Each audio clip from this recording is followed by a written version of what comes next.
Alright, so we're good. Are we live? I think we are. Hello all and welcome back to the Women's Football Chat Live. We are back for yet more Women's Asian Cup action as today we move into the semi-final stage. It is Australia taking on China for a place in the final. Of course, join us as well tomorrow as we see that second semi-final between South Korea and Japan. So two very exciting semi-final matchups, but of course today's attention all on that game between Australia and China, which is sure to be a very close matchup. We've seen both these sides really impress this tournament. We've seen both these sides have moments where we have slight questions over them, particularly Australia in the group stage, that last game against South Korea. But they both come into this side with strong ambitions and strong expectations, particularly, of course, Australia being on home soil. But it should be a very interesting matchup today. But yeah, looking forward to this game. We'll dive into the lineups in just a moment. I think it's going to be really interesting to see what Australia look like today. I think the Australia that we saw so strong in those first two group games, they struggled a little bit into that last game. And then in their quarter-final match against North Korea, yes, the result was positive, but they really struggled for control in that match. So how that then dictates itself in today's game is going to be really important. As for China, well, they were very strong in the group stage, and that victory over North Korea gave them a much nicer quarter-final tie. In that quarter-final, they did start to look quite tired, and I think quite a combative game against North Korea seemed to take a lot out of both of those, out of both the teams.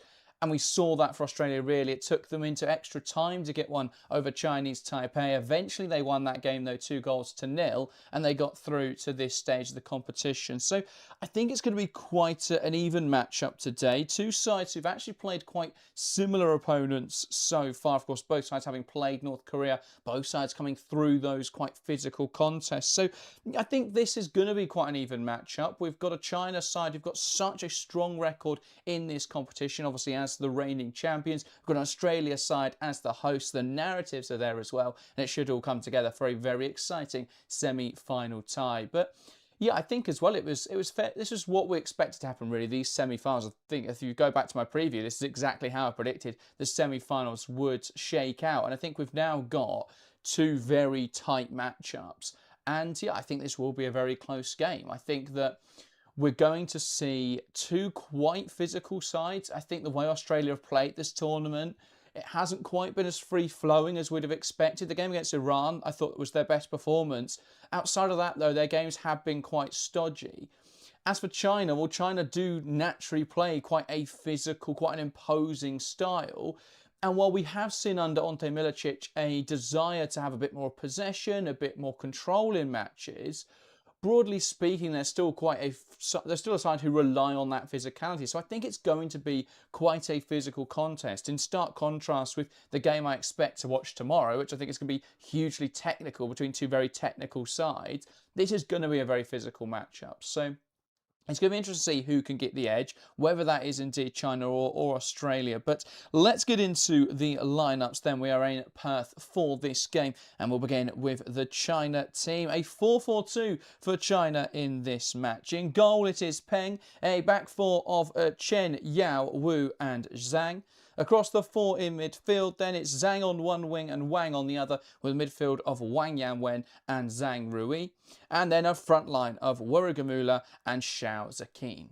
So, big omission then for China is Wang Shuang, and I don't think it can be understated, really, how big a loss that is in this starting lineup. I believe she picked up a slight knock in that game against North Korea, which is why we don't see her in this starting 11, but the most important player really for China over the last few years, and I think without her it does make their job today significantly more difficult. I believe she is still amongst the substitutes though, which I will double check, but still, not having her from the off, a player who's been so important not just in this competition but also in general for this Chinese national team over such a sustained period, is a big loss. And no, she doesn't make the substitutes bench. So that is a big loss, in my opinion. I think they will struggle to cope without Wang Shuang in there.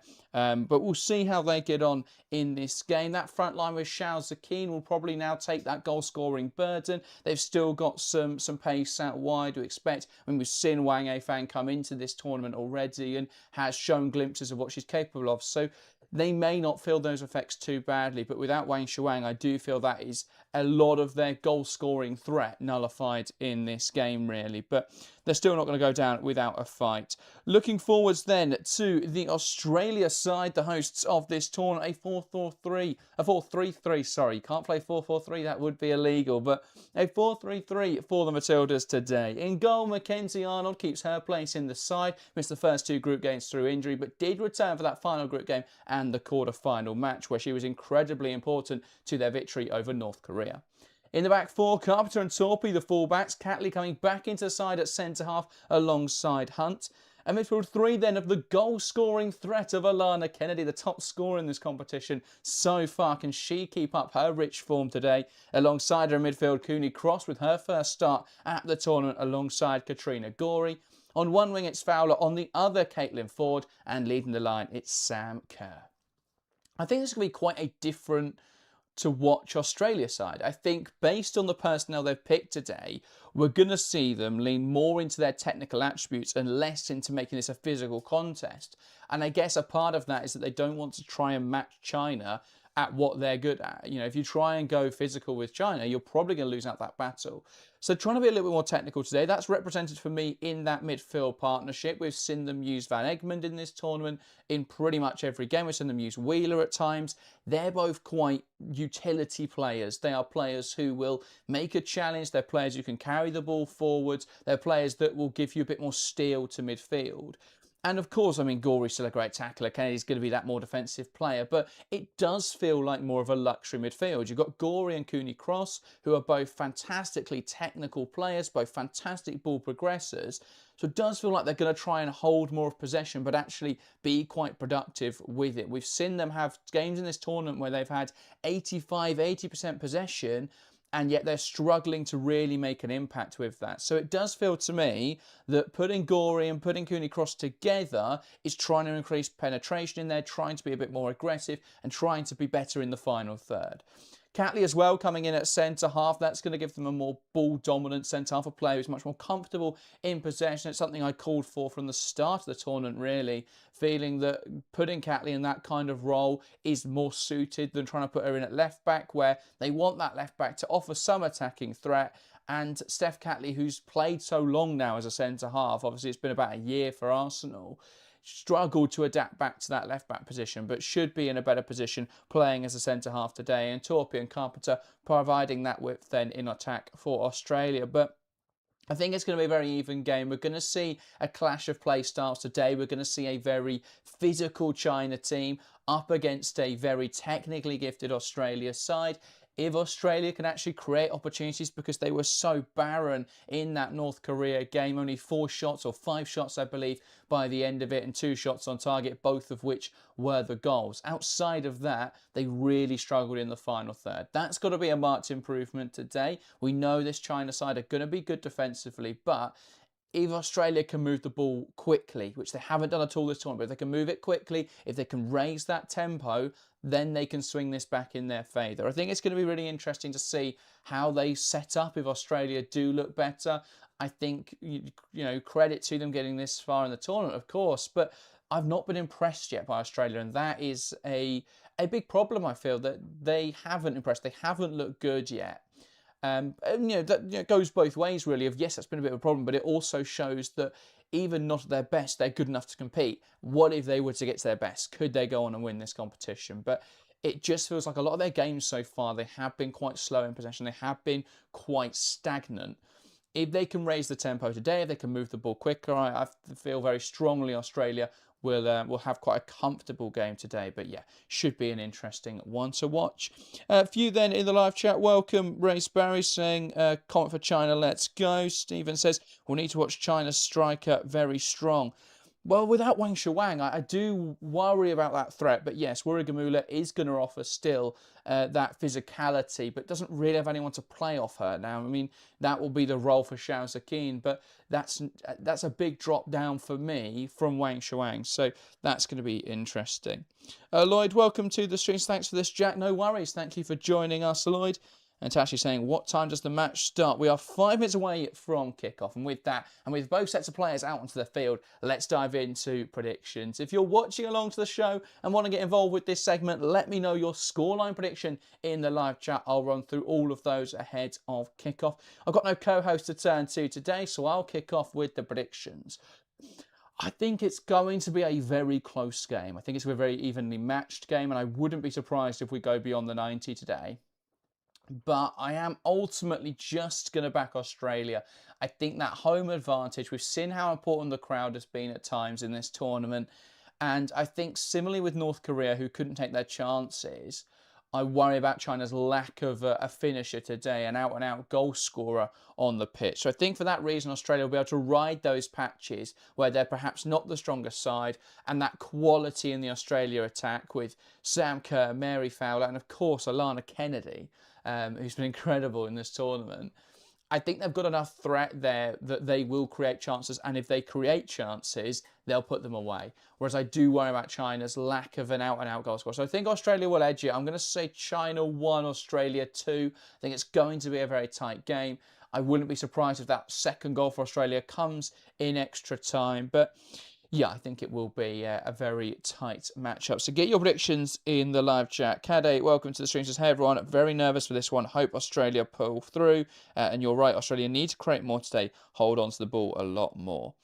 Yeah, I don't even know if it's necessarily just possession. It's what they do with possession. Because they've had so many games this tournament already where they've had, as I say, 80 to 85% possession. They've dominated the ball, and yet they've not really had any shots. They've not really created any opportunities. They've not really been that eye-catching to watch so far. So it's about productivity and efficiency with the ball. A lot of the time they hold the possession for the sake of it, and it doesn't feel like there's any end goal. You know, there's no directness, there's no urgency, and that's been my biggest frustration with Australia, because you've got a lot of very exciting attacking players and you're not really getting them in the game enough for me. And it's quite, I mean, as I've mentioned many times, it has all the markers of a Montemuro system, a very patient ball dominant system where it's not really penetrative, it's not particularly productive, but you've got good enough players to get you through. I mean, this is what we saw with Lyon last season, was that on their day, yeah, Melchi, Dumornay, Diani and Chawinga are going to get the job done, but ultimately, it's not really, that's almost not really as a result of the system, more a separate thing, a byproduct where you've got the good enough players that it doesn't really matter what you've done because they're going to make something happen. And that has felt similar for Australia, where it doesn't feel like they're creating particularly good chances because of the system, but they have had moments where, I mean, like you look at the goals against North Korea, Kerr bullies someone off the ball, cuts it back, and it falls kindly for Kennedy, who puts it away. That comes from a few nice moments from individuals, but ultimately, that's not really the setup, and I think we've seen a lot of that this tournament. But yeah, I mean, Australia have got fantastic players, and on quality, they've got the better team today. But if China set up better and China set up well, I think it could become quite difficult, in my opinion, for Australia to get through this one. But I think they've got a better players, so there are very few excuses for them not doing so. But we'll see how it plays out. Lloyd's saying 2-1 to China. Australia will struggle with accurate passing and a good first touch. Sorry, Lloyd, not expecting Australia to win this game then.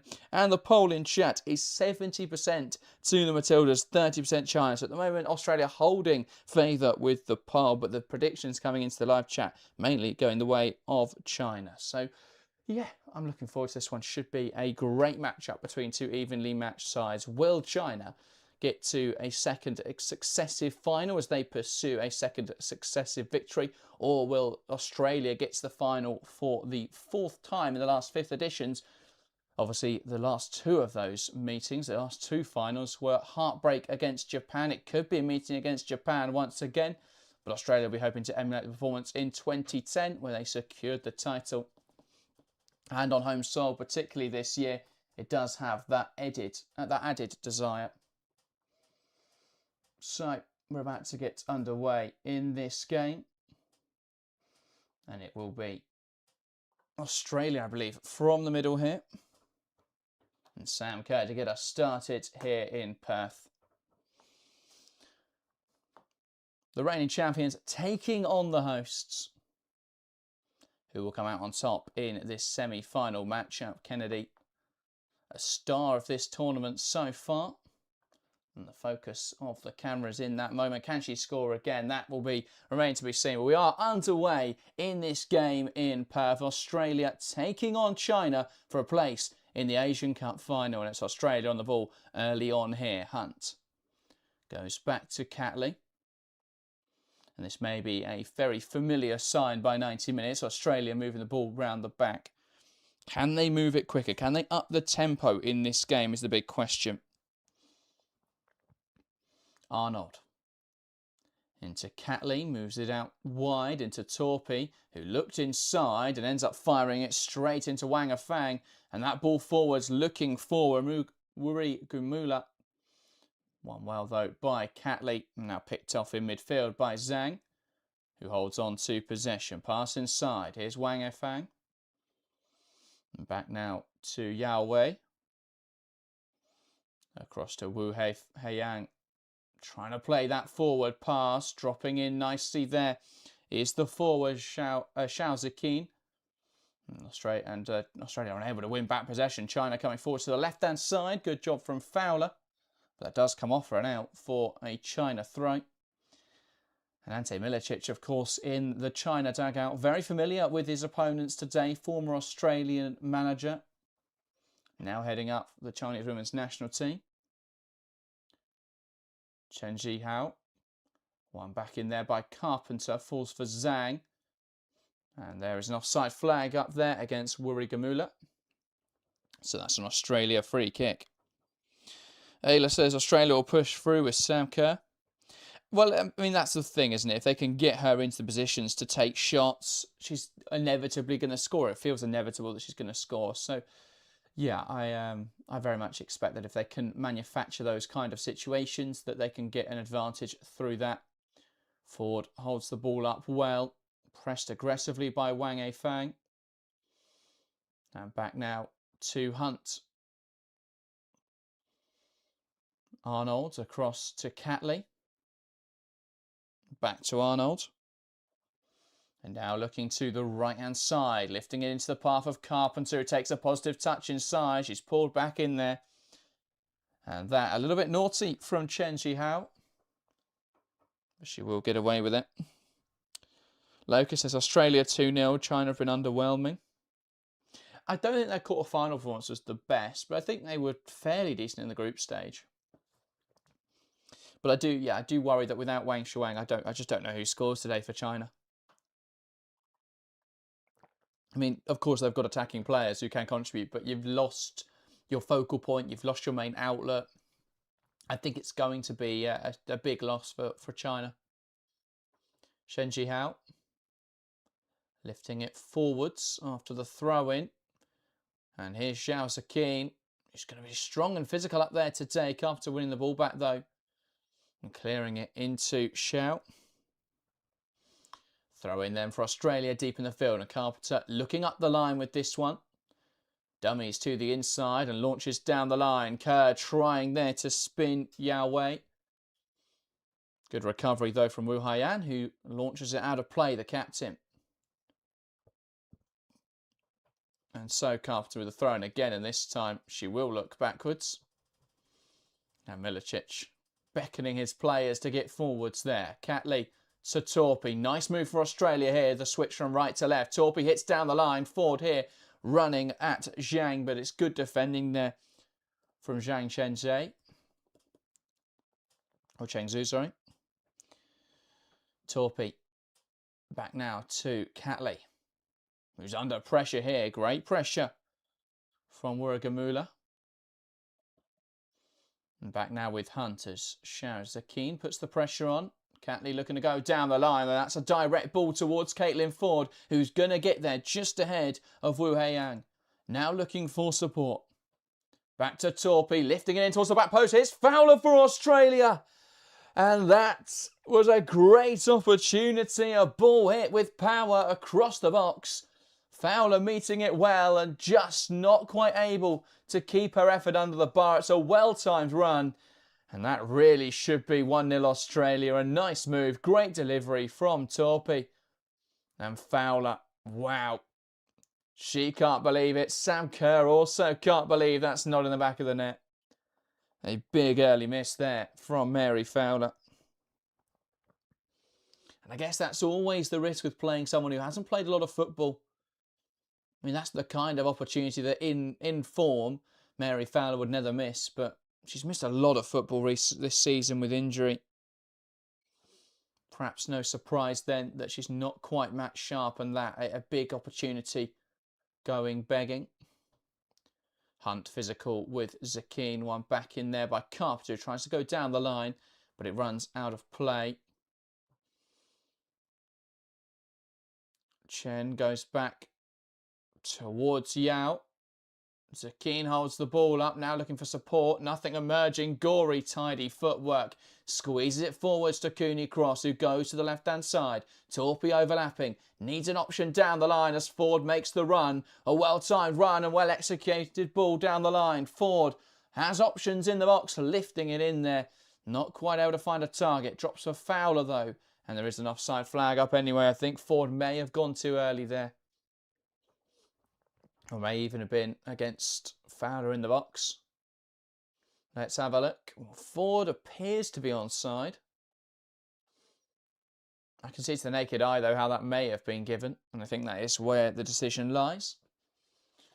So an offside and a free kick now for China.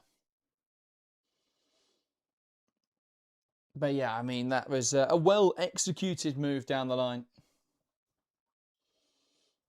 And Australia are unlucky. They just couldn't quite find. I mean, the delivery from Ford should have been a lot better. Had Sam Kerr in there, had Mary Fowler arriving late, but it was just too high, really, for Kerr and hit too hard for Fowler to meet it. Carpenter carries inside dangerously, now poking wide and brought down in there. And I think Yao Wei will pick up a yellow card here. She will. Lovely move from Carpenter. Just darts inside. A positive touch inside with the ball. And actually, it was a heavy touch that dragged her too close to Yao Wei. But as she pokes it past and Yao Wei commits to the challenge, Yao Wei too late. And that will be a free kick.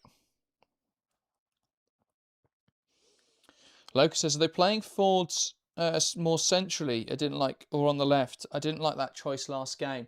Well, she's playing on the left wing, but she's going to tuck inside to allow Torpy to overlap. So she's playing in that half space, which it's an interesting use. I mean, you've got the problem, obviously, of it's international football. You can't pick and choose what kind of profiles you have. So in some areas, you do have to make do. It's probably not the best use of Caitlin Ford. But equally, I don't think Caitlin Ford's a player that they've got much out of, or anyone's got much out of this season. I think she's really struggled domestically. And we didn't see much from her playing as a sort of out-and-out winger in the group stage. So I think sacrificing Ford a little bit to play in a role she's not entirely comfortable makes sense to allow the upside of Torpy overlapping. And I think we've already seen her impact in the attacking third. Rugamula gets round Hunt well, cuts it back, chance for China, shot on target. And a good save there from Mackenzie Arnold, but it was Zhang Linyan there, coming in from the right wing. He met it at the perfect point, but just couldn't fire it past Arnold. Arnold got down to that shot well.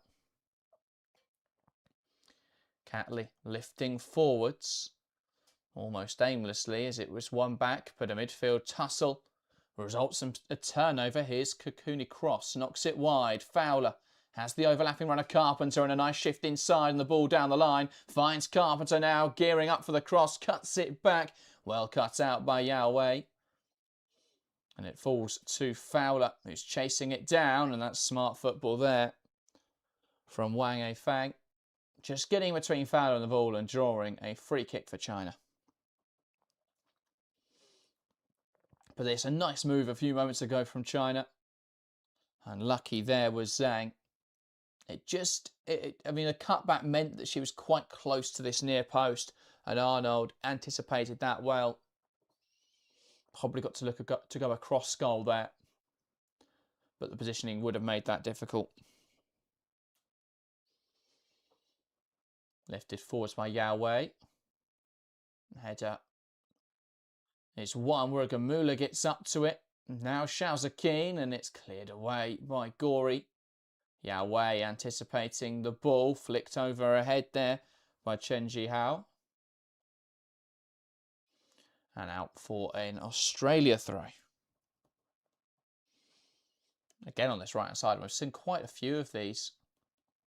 Australia throw-ins on the right, then looking to switch to the left. And that's a great long through to Fowler, who heads it towards Gory, who lifts it over the top. And Kerr not quite on the same wavelength, but will put pressure now on Wu Heian, who just clips it out of play.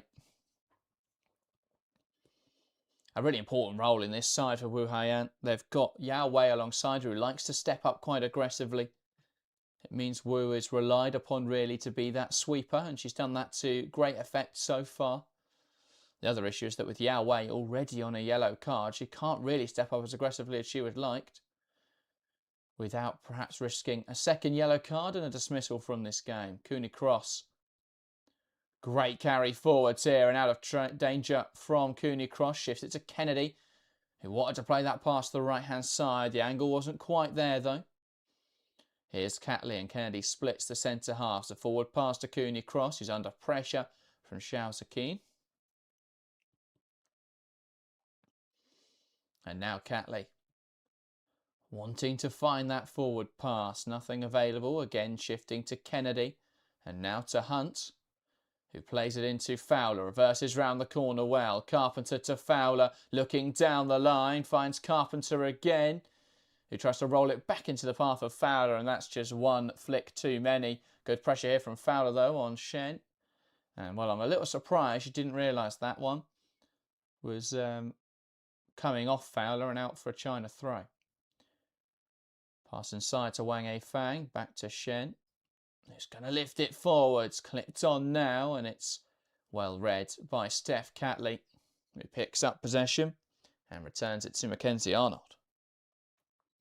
Ball forwards to the right-hand side and brought down wonderfully by Chen.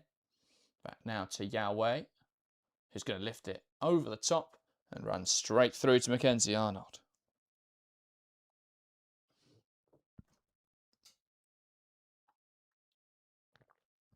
Quite a frantic start to this game. Australia dictating possession. Both sides are shot with a shot apiece, and both sides really could have done better with those opportunities. Fowler's effort just over the crossbar, and Zhang Linyan an effort that probably should have done better to test the goalkeeper. Outside of that, though, it's been Australia possession early on here in the first 12 minutes. A chance now, though, China come forwards. A chance for Xiaoza Keen. It's blocked well by Kennedy, and a China corner to follow there. Australia were moving the ball around the back too slowly, and it was great pressure from China. It's just a poor pass towards Torpy, who wasn't in the position to receive from Catley. And Catley got shrugged off by Wuragamula, who cannoned effort, and it was the recovering Alana Kennedy who got back in there and blocked the shot. That may well have been 1-0 China, but Australia there caught out once again, trying to build out from the back. See, as I was saying, they were controlling this game a little bit with the possession. Australia, they're losing their control there. And China have just been a lot more physical, as we'd expect. Ball in towards the front post from this delivery. Yao Wei's corner, though, is headed back to the taker. Yao Wei lifting it in there. Great delivery. Arnold assertively gets it away. A shot now from the edge of the box was cannoned towards goal by the left back Chen, and a great stop from Mackenzie Arnold. And I think Australia are a little lucky to still be level in this game. Got caught out playing out from the back, and China put them under all sorts of trouble from the resulting corner, but they do live to fight on in this game. The deadlock remains intact. Pass to the left-hand side. Here's Zhang Rui, slightly out of possession. Now knocking it to the edge of the box. Wang Fang opening up for the shot. A low-driven effort in the end, and that easily dealt with by Catley, who's trying to step it up through the field now. Lifting it forwards, looking for Kerr, and Kerr will get there. Needs support now as Gory getting forwards. Fowler as well in pursuit. Here's Mary Fowler. A good challenge in there, though, from Wu Heian, who stepped up and won back possession. And now this game becoming a little bit end-to-end. Here's Zhang Linyan.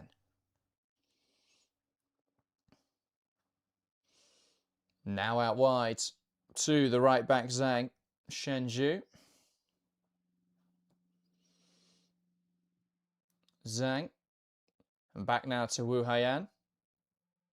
And here's Yao Wei. Out towards the left-hand side. And Chen looking down the line.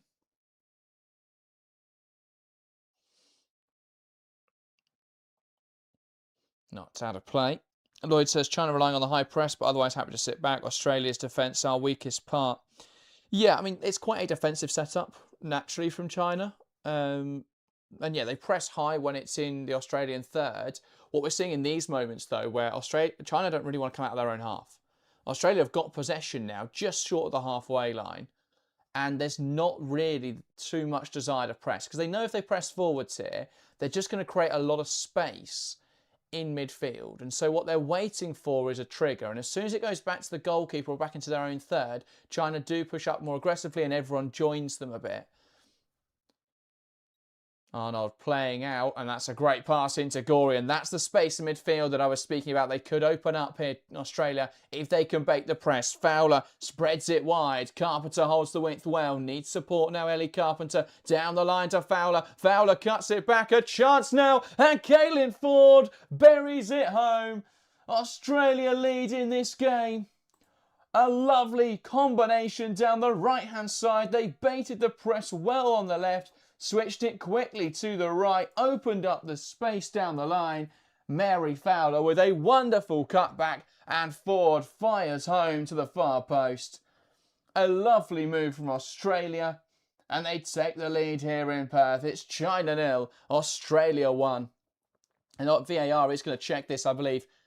But there doesn't look to be anything wrong with it on first viewing. A lovely combination on this right-hand side between Fowler and Carpenter. The cutback meets Ford in the perfect moment, and a player who struggled for confidence this season, Caitlin Ford, didn't struggle at all there. Opens up the body well, fires to the far corner, and that's a really tidy finish. Caitlin Ford showing us the quality we know she possesses and bringing the confidence in this semi-final stage.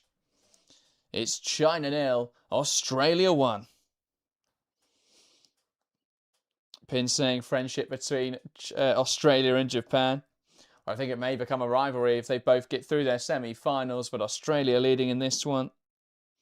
Lloyd says Ford keeps it down. Yeah, good to see the technique with that effort. And the China press there just exposed too easy. Lovely work from Katrina Gorey. Australia moved the ball quickly. For the first time this tournament, they moved the ball quickly and created the space. It's such good football there from Australia. And that's exactly what I was saying in the build-up. Bringing Gorey and Cooney Cross in is going to give you a better range of passing. It's going to give you a better control and going to give you the options to do stuff like that. Lovely combination play. Good work on the right-hand side between Ford and Carpenter. Oh, sorry, Fowler and Carpenter. The cutback then for Caitlin Ford. A really good finish and a nice move from Australia.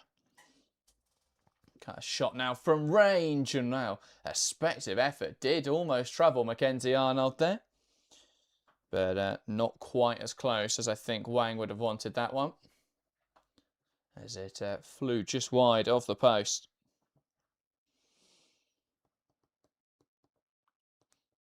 Lucas says the next Asian Cup's going to be fire. The speed and energy of games is great.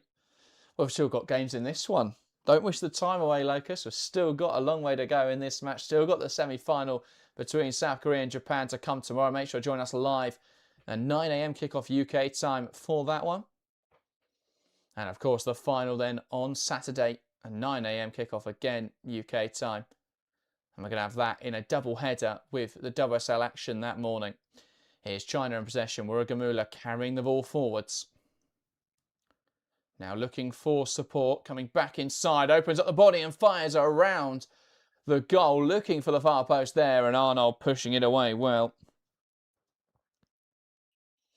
And a throw in on the far side.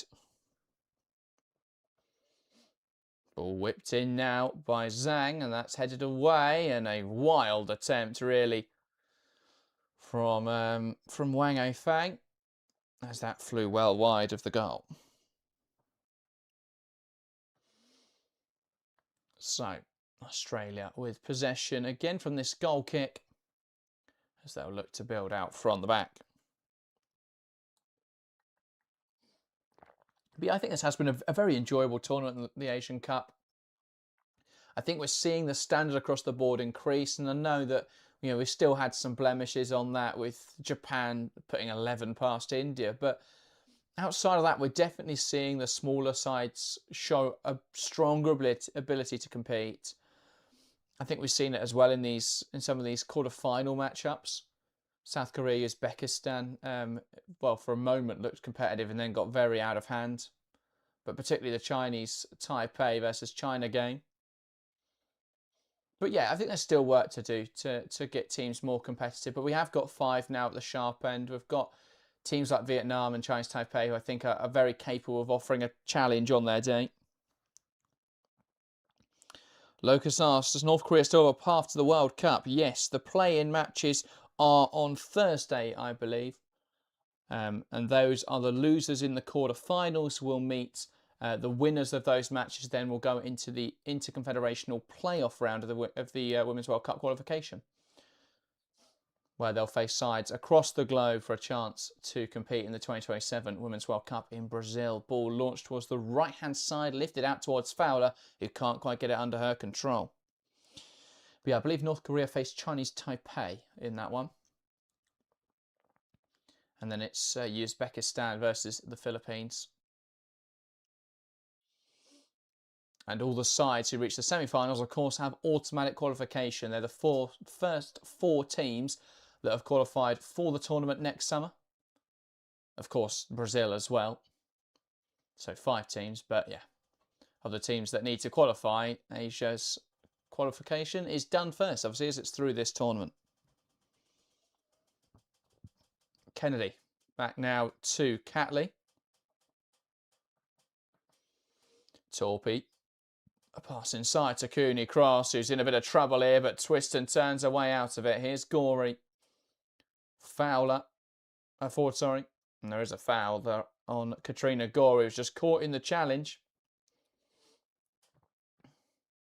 Does seem to be okay, but it will be an Australia free kick.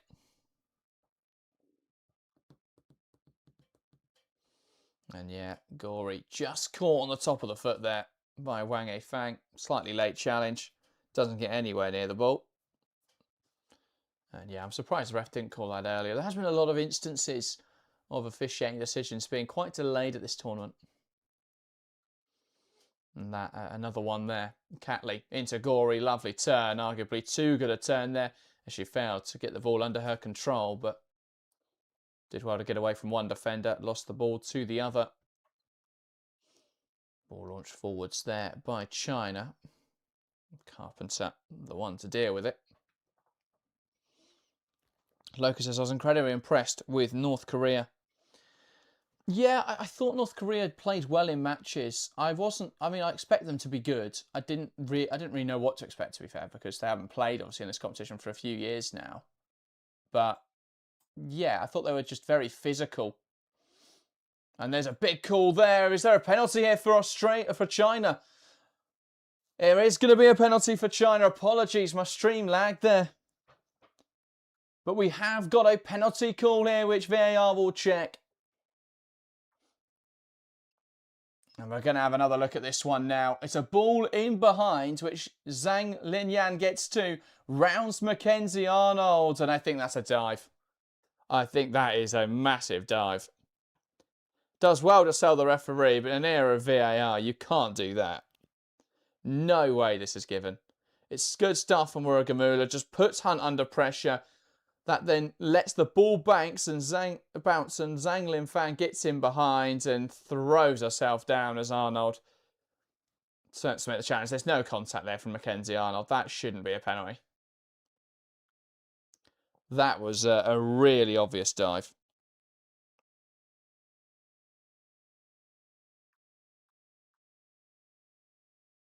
Let's see if this will indeed be given. We have got a VAR check. I can't believe if this is going to be a penalty.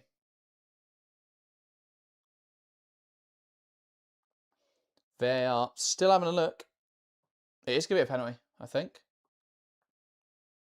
That is shocking. There is no contact for me there. But a penalty now for China. Zhang Linyan did well to win it. Can she bury it? Zhang from 12 yards. Steps up and slots it home past Mackenzie Arnold, who's still, I think, frustrated that was even awarded as a penalty. But we are level now in this game. It's China 1, Australia 1.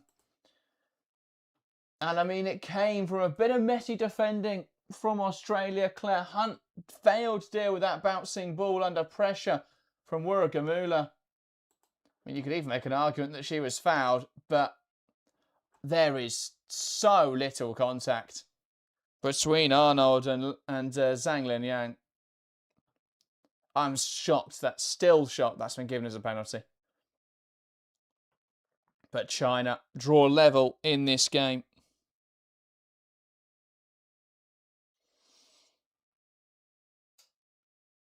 Pin says VAR. Well, VAR has given it, which I find even more bizarre.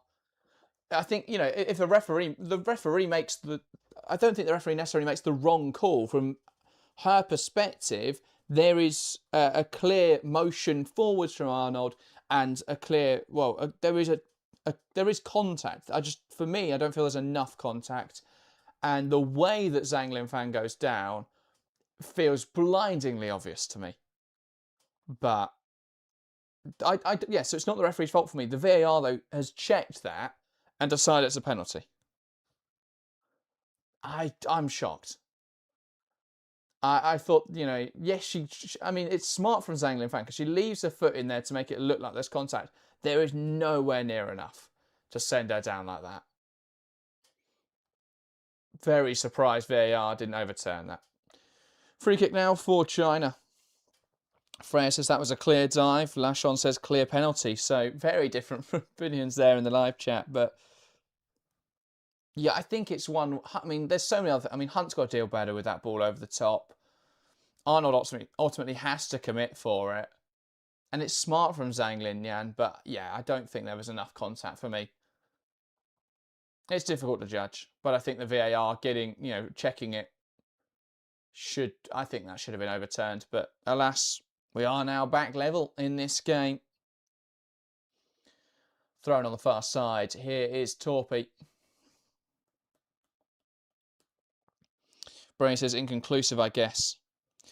I mean, it's going to be a point of controversy whatever way this game goes now, especially, though, if Australia go on to lose. The catalyst for a comeback for China, potentially coming there from a penalty. Ball lifts forwards. Kennedy trying to find forward with the header, headed away well by Wu Haiyan. One back in midfield here by Katrina Gorey. Is looking for support. Torpy moves it back to Catley. Across now to Hunt.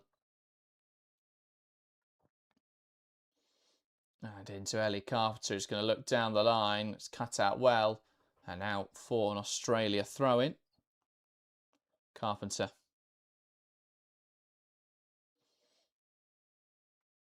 Goes back to Hunt. Catley feeding it to Kennedy. Lovely movement there from Alana Kennedy. Plays it forwards to Mary Fowler, who drives inside possession. Takes aim now from the edge of the box. And good goalkeeping from Peng. Got across to it. Claimed it well.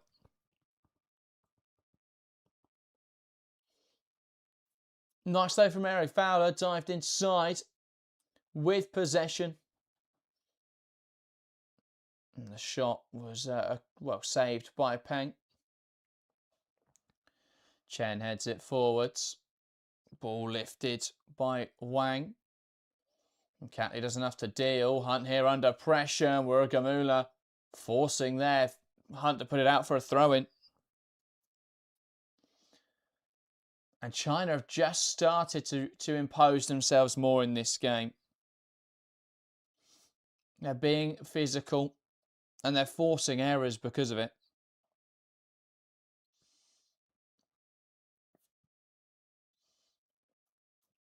Throw in now on this near side with Cheng. What can Chen find? Looking down the line. And well, Zhao, sorry, moved into that wide position. But couldn't get it under her control. Australia goal kick. Lloyd says, China team just punting it forwards, not playing through Matildas.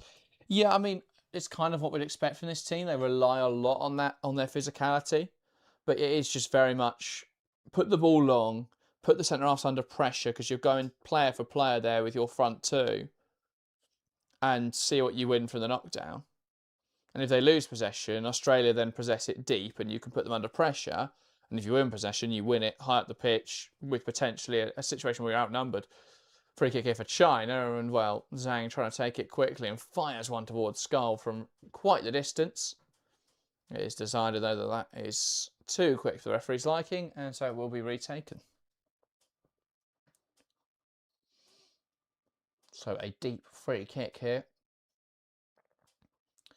Just a little past the halfway line, but China are going to use this to put players in the box and once again try and create a physical mismatch. Ball bounces and is cleared away. Gory knocks it round the corner and Fowler tries to get there. Chen shields it out of play and that will be a throw-in for China.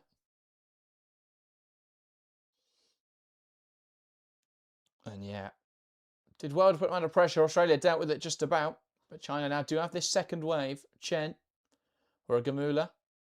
Chen inside to Zhang, who looks down the line, goes back to Chen, who lifts it into the box, headed away well by Catley, and Ford pouncing on the bouncing ball. A physical contest, and it's China who come away with possession. Wu Haiyan lifts it over the top, and that bounces all the way through. Not quite able to get ahead to it there was Wang Yanwen. And instead it bounces through for a goal kick, and Australia once again can build out from the back. They've got, yeah, I mean, again, they've got to get back on possession, Australia. We've started to see them, I think, just lower themselves to how China are playing. And they've tried to be a bit more direct. They're trying to match them physically. They've got to go back to what they were doing quite well, which was passing the ball around and inviting the press of China and playing into the space that's left behind. But instead, Arnold's going long again here. And I don't think trying to match China in the direct game. And it's difficult because obviously after they scored the goal, they moved towards this different setup because they had the goal and they just wanted to defend it. But I think they've got to go back to what was working so well for them in the first 10 minutes and what ultimately resulted in the goal. Here's Hunt. They do now have possession. Gory splits the centre halves. Pass across to Catley. Here's Ford, the three Arsenal players there, three Arsenal Aussies linking up. Ford coming inside now with possession, slips it to Kennedy. Kennedy looks wide, finds Fowler in the pocket, who will take aim, and that's blocked. Probably better options there than to take the shot on herself, but she does force the block and put China under pressure, and it's cleared out of play by Zhang. Zhang, of course, the goal scorer. Zhang Linyan. Catley.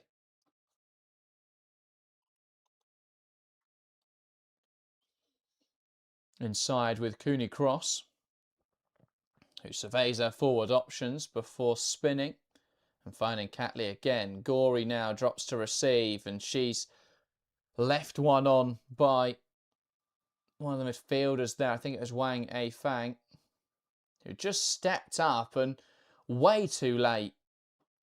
Stamps really on Gory. And it's far from the first one in this game. China imposing themselves, being physical. And Wang A Fang does pick up a yellow card, the second player to go into the book thus far. And Gory feeling the effects of that one. That's far from, well, it's about the third or fourth time now that she's been on the end of a strong challenge in this game.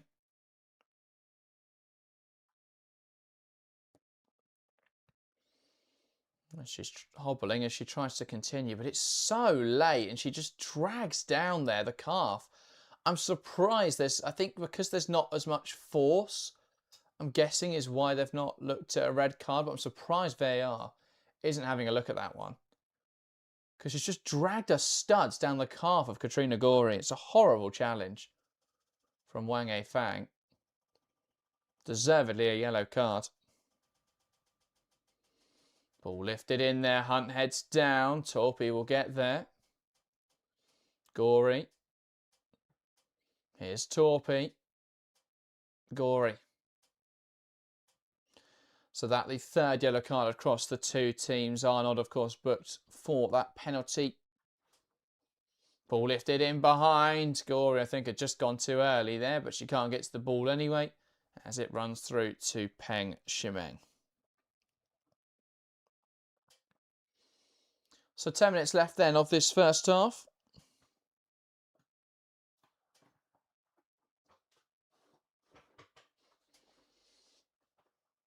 And yeah, Gorey just appeared to go too quickly there.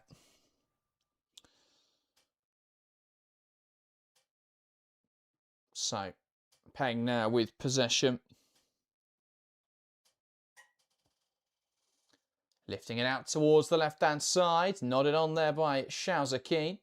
And now Catley looking forwards. Kerr contests in the air. Drops for Fowler now, who tries to put it back over the top for Sam Kerr. Put too much on it. Now bounce through to Peng.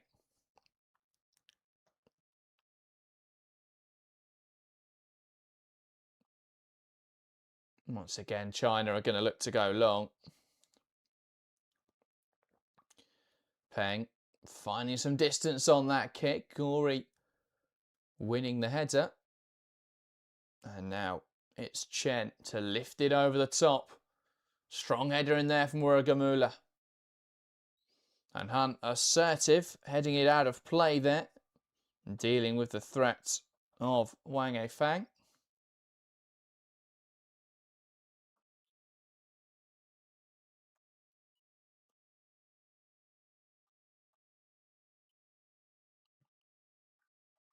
And so Australia building out from the back. Arnold.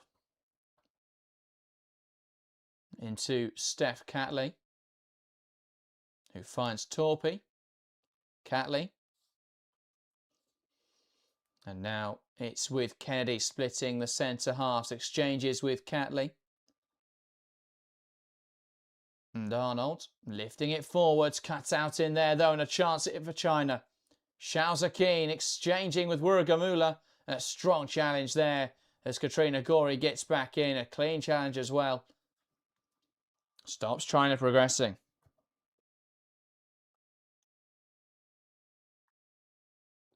Fowler, lovely pivot on the ball there from Gorey, squeezing the pass back into Hunt. And now Kennedy. Again under pressure quickly in there.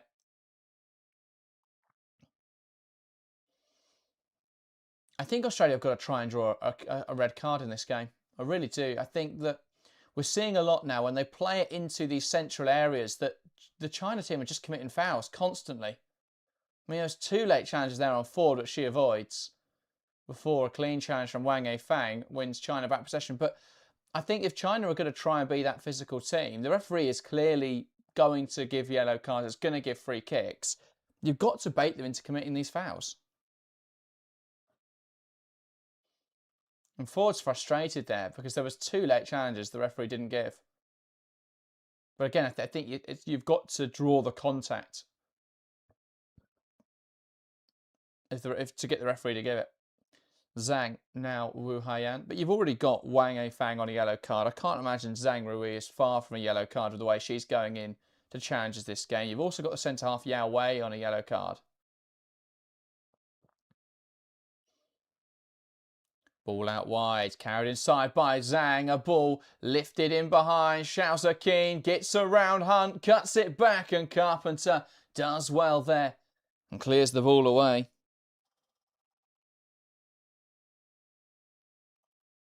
Zhang Rui lifting it towards the left-hand side. Carpenter getting up to compete in the air. Wang gets ahead to it, But that's wide of the mark.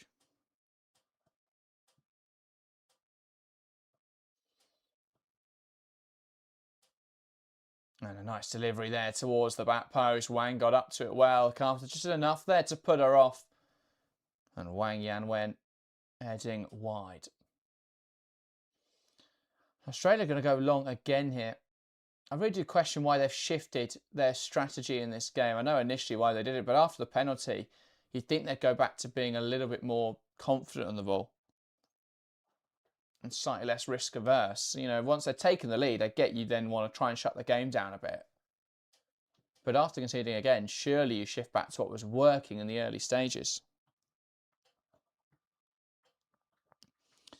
Zov welcomes the stream, predicting 3-1. He says, come on, Australia. And Luke says, do we need to move Hunt to the 10? Yeah, I think if you put more centre-halves in attacking positions, that they just become goal-scoring machines. That's what we've seen with Alana Kennedy, who, as it stands, is going to win the Golden Boot. And I don't think there's anything I want more than to see that happen.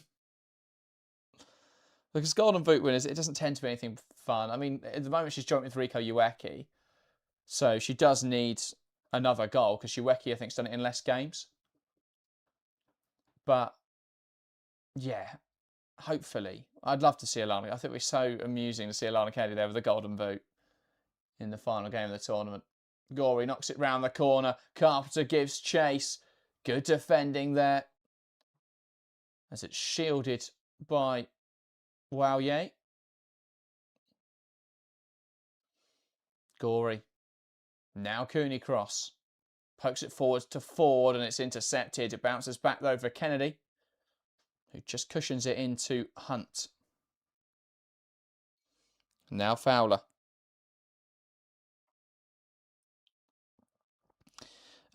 Elvis, by the way, has asked a lot about why I can't show the game. Unfortunately, we don't have the rights. If anyone happens to have a spare few £1,000,000 and wants me to be able to broadcast this game for free, feel free to get in touch. Unfortunately, we don't have the rights for this game, so I can't show it. This is just a watch along. But thanks everyone that is tuning in and is enjoying the show. And Elvis, I appreciate the engagement. If everyone engages like that, it's good to push the stream, and then maybe we'll have enough money to buy the rights.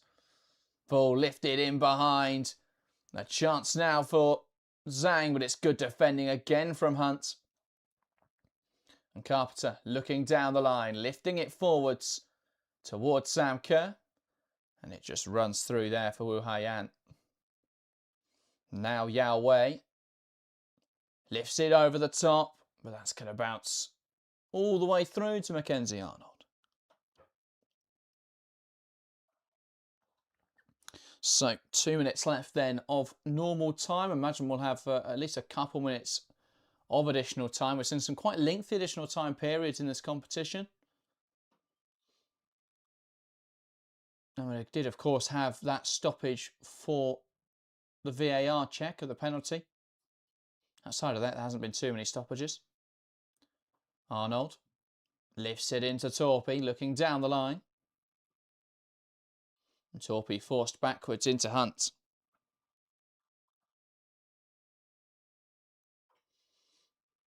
And Catley under pressure, and that's a misplaced pass. Okay, under pressure, sorry. Out for a China throw now. And that's where it goes wrong trying to play out from the back, is when China are able to press so aggressively and force the mistakes. And we've seen a couple now in that Australia backline. Kennedy dropping in to be that third centre-back, or from Claire Hunt. Just two of them struggling a little bit at the moment. Under pressure. Zhang Rui. Good pressure from Cooney cross as it comes off and out for another throw, and Chen will take it. Ball launched long and collected well by Arnold.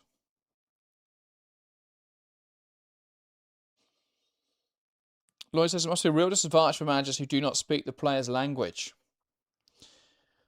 I mean, yeah, I guess a lot of football's a very universal sport, but yeah, it can be difficult. I'm guessing that a lot of the players will either speak English or there will be a translator there. Kerr tries to play it back inside, can't quite find Ford. So that does ease things, but obviously, yeah, I mean, there aren't exact cognates, are there, for every word, and it can be difficult, especially when there's quite a lot of technical jargon that perhaps doesn't translate across languages. That could be quite difficult.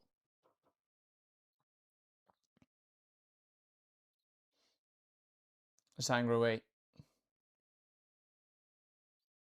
Pass inside from Chen. Zhang just trying to lift it in behind. No runners though. Carpenter collects the ball under no pressure.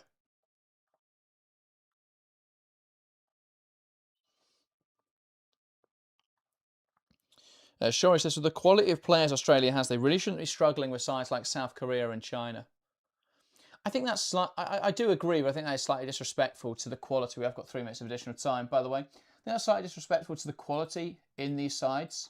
Obviously, they're not teams that have loads of European players, but actually they're players that have a good understanding between them. And while as individuals, they may not be as strong as some of the Australia players, they do have a great understanding. They do play as a team very well. Yeah, they don't play football, which I would call attractive, but it's effective. They're physical, and they know their game plan, China. So yeah, no, I do broadly agree, but I would also say I think it's harsh to disrespect China like that. But I think what Australia's struggling with a lot of this tournament is this Mark Skinner effect. Of they've got all the players, and there's been moments. I mean, the first 10 minutes here they played really well, but then they've just gone really passive and too safe, I think. After they scored, they set up quite defensively. I just think it was too early to do that. They'd obviously conceded from the penalty, and they haven't changed back to what they were doing before. I wonder in the second half they're going to come out and be aggressive again. But the first 10 minutes, they played some really nice football. There's some lovely combinations, and of course they scored their goal through that. But we've seen them start to go long from goal kicks. We're seeing them start to try and force that ball forwards, rush that ball forwards early. It just isn't working. You don't have players that are particularly transitional on the pitch right now. So I think it makes more sense to try and play possession-based football. But it just feels Australia have really struggled to find a balance between being really slow and just direct. They just can't strike that balance of moving the ball quickly but controlling the game and having passages where you are a bit slower, invite the pressure on, and then create space to attack into, and then you move the ball quickly, and then the tempo goes up, and you create that space. Like against some of the other teams they've faced in this tournament, that was always going to be difficult. When they faced the Philippines, and they pretty much had 11 players in their own penalty area, they were never going to draw them out in the press, and they found a way through that game, and that's great.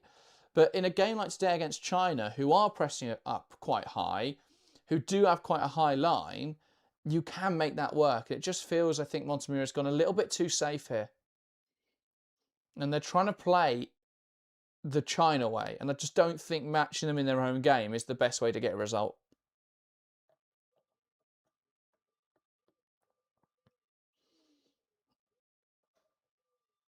Sure, says, didn't England beat China 8-0 and 6-1 last time? Absolutely. I mean, I think that shows the difference really in the quality. But yeah, I don't think on the Asian scene it's too much of a gap between how China play and the level of Australia. But either way, that is the half-time whistle in this first half. China 1, Australia 1.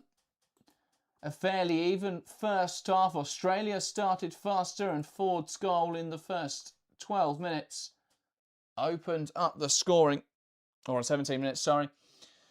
And then after that, China started to muscle their way back into the game. And after Zhang Lin Yan was brought down in the box by Mackenzie Arnold in slightly controversial circumstances, she buried the penalty, and we go into the break level. It's China 1, Australia 1. But yeah, I think what should have been such a strong first half there for Australia ended up being quite an even game. First 10, 15 minutes, going up to that goal in the 17th minute, it was, I think Australia were the better side. I think they were moving the ball quite nicely. They were finding space to play into. And we saw that come together with the goal where they play it, they draw the press of China, play it into the pocket player of Gorey on the left-hand side, who opens up, carries to the right, spreads the play to that right wing. Carpenter and Fowler combine really effectively.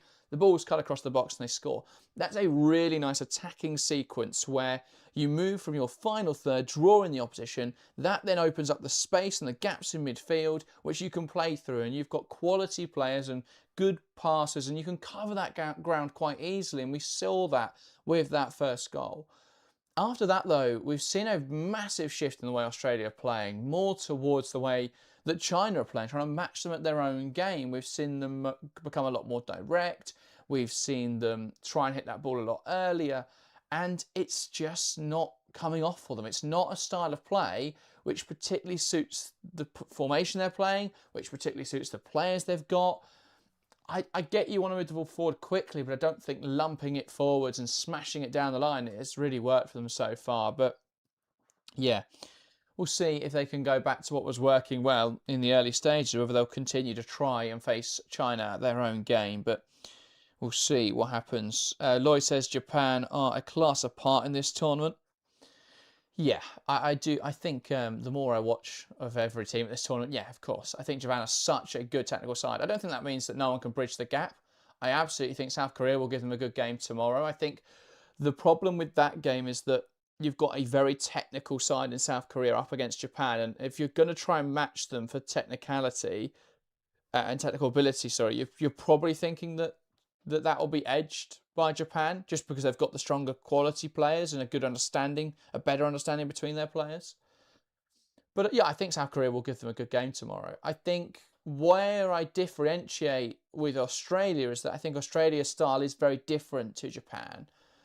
And if their physicality can come into play, then I think they can edge Japan in that way.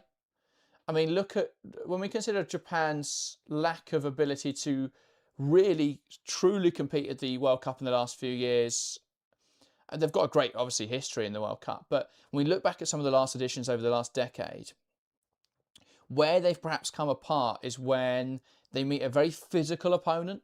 And even if we go back to the Asian Cup in 2022, where they come apart is when they play a very physical opponent. I think if they got to this final and they face Australia, or if they face China, that is the exact opponent they don't want to play, because they're going to be very physical. And for all of their strengths, and they are such a good team, Japan, so good in possession, you know, excellent understanding between players, great technical ability. For all of those strengths and for all the quality and how enjoyable they are to watch, if a team can rough you up, frustrate you, if they can be physical, if they can be imposing, there is an edge there that you may not be able to compete with. And I think if either China or Australia gets to the final and they face Japan, that's what they've got to try and do, is be the physical side, be the imposing team. But so I don't think Japan are untouchable, but they are, for me, the favourites in this competition, of course. Look at the quality in that team. I think there's not really a position of weakness. They've got so much quality and they've got so much strength and depth. They've got options off the bench that can change things.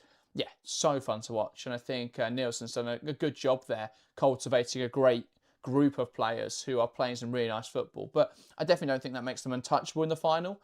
I think if China or Australia set up in the right way in that game, and maybe South Korea can pull off an upset in the semis, but yeah, I think it's about being very physical against them and trying to upset the way they're trying to play. But yeah, we'll see. Jasper says, why were the Australians the heavy favourites? I don't know if they were the heavy favourites. I think there have been a lot of people, because it's home, they're on home soil, and there is a very sentimental feeling, I think, about Australia in this tournament. They're at home. It very much feels like the end of an era, I feel. When you've got players like Catley, Ford, Kerr, Gorey, Rasso, those players probably won't be at the next Asian Cup. They're all into their mid-30s now. They'll probably play the next World Cup, and at the end of that international cycle, we'll see Australia refresh. And by the time we get around to 2030 for the next Asian Cup, I'd expect this Australia side to look very different, where you've got, I mean, obviously you're still going to have Carpenter and Fowler, and Torpy's probably still going to be in the team. But you're going to have a lot more new faces, and I think there's going to be players like Amy Sayer in there who are going to be a bigger part of the team. Strikers going to be interesting, is Holly McNamara going to step up into that mould? Do they use Fowler through the middle? there's going to be a lot of questions. Obviously, Cooney Cross, well, another player still going to be in there, but it's going to be a very different looking Australia team. So for that reason, there's a big emphasis that, you know, there is that feeling.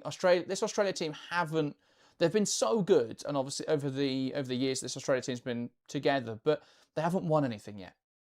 You know, they reached 2 finals, 2014 and 2018, the Asian Cup. They didn't win either of those.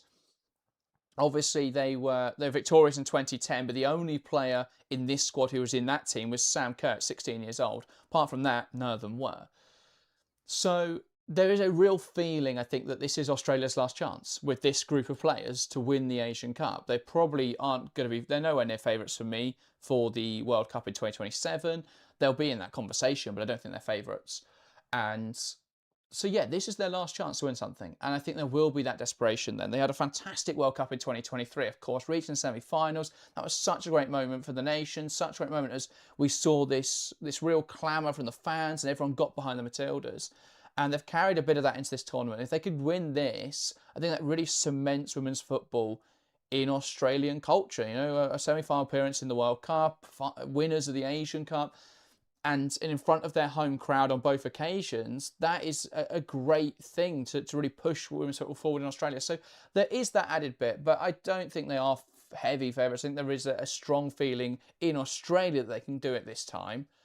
But I think from a purely objective standpoint, Japan are the strongest team in terms of players. But as I say, I think Australia can absolutely match up against Japan well. But they'll have to lean into their physical side a lot. But yeah, in terms of that first half then, it has been an interesting watch so far. Australia more possession, 61% to China's 39% overall though.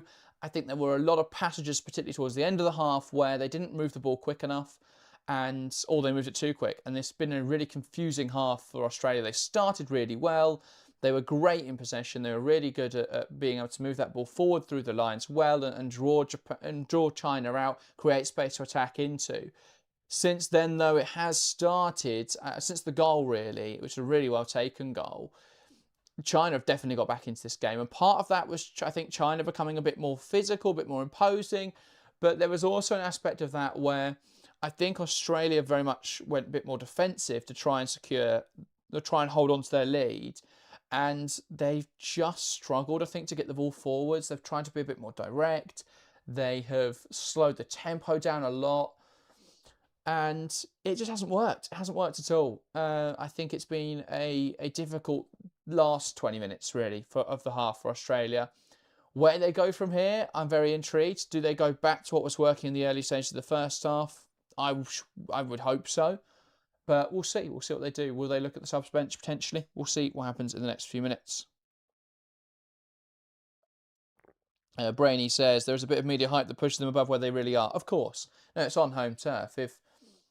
When England men host a European Championships, host a World Cup, everyone, I mean, even if they don't, everyone in England thinks they're going to win the competition. The England men's side haven't won anything since 1966. But there's still that feeling every year that this will be the year.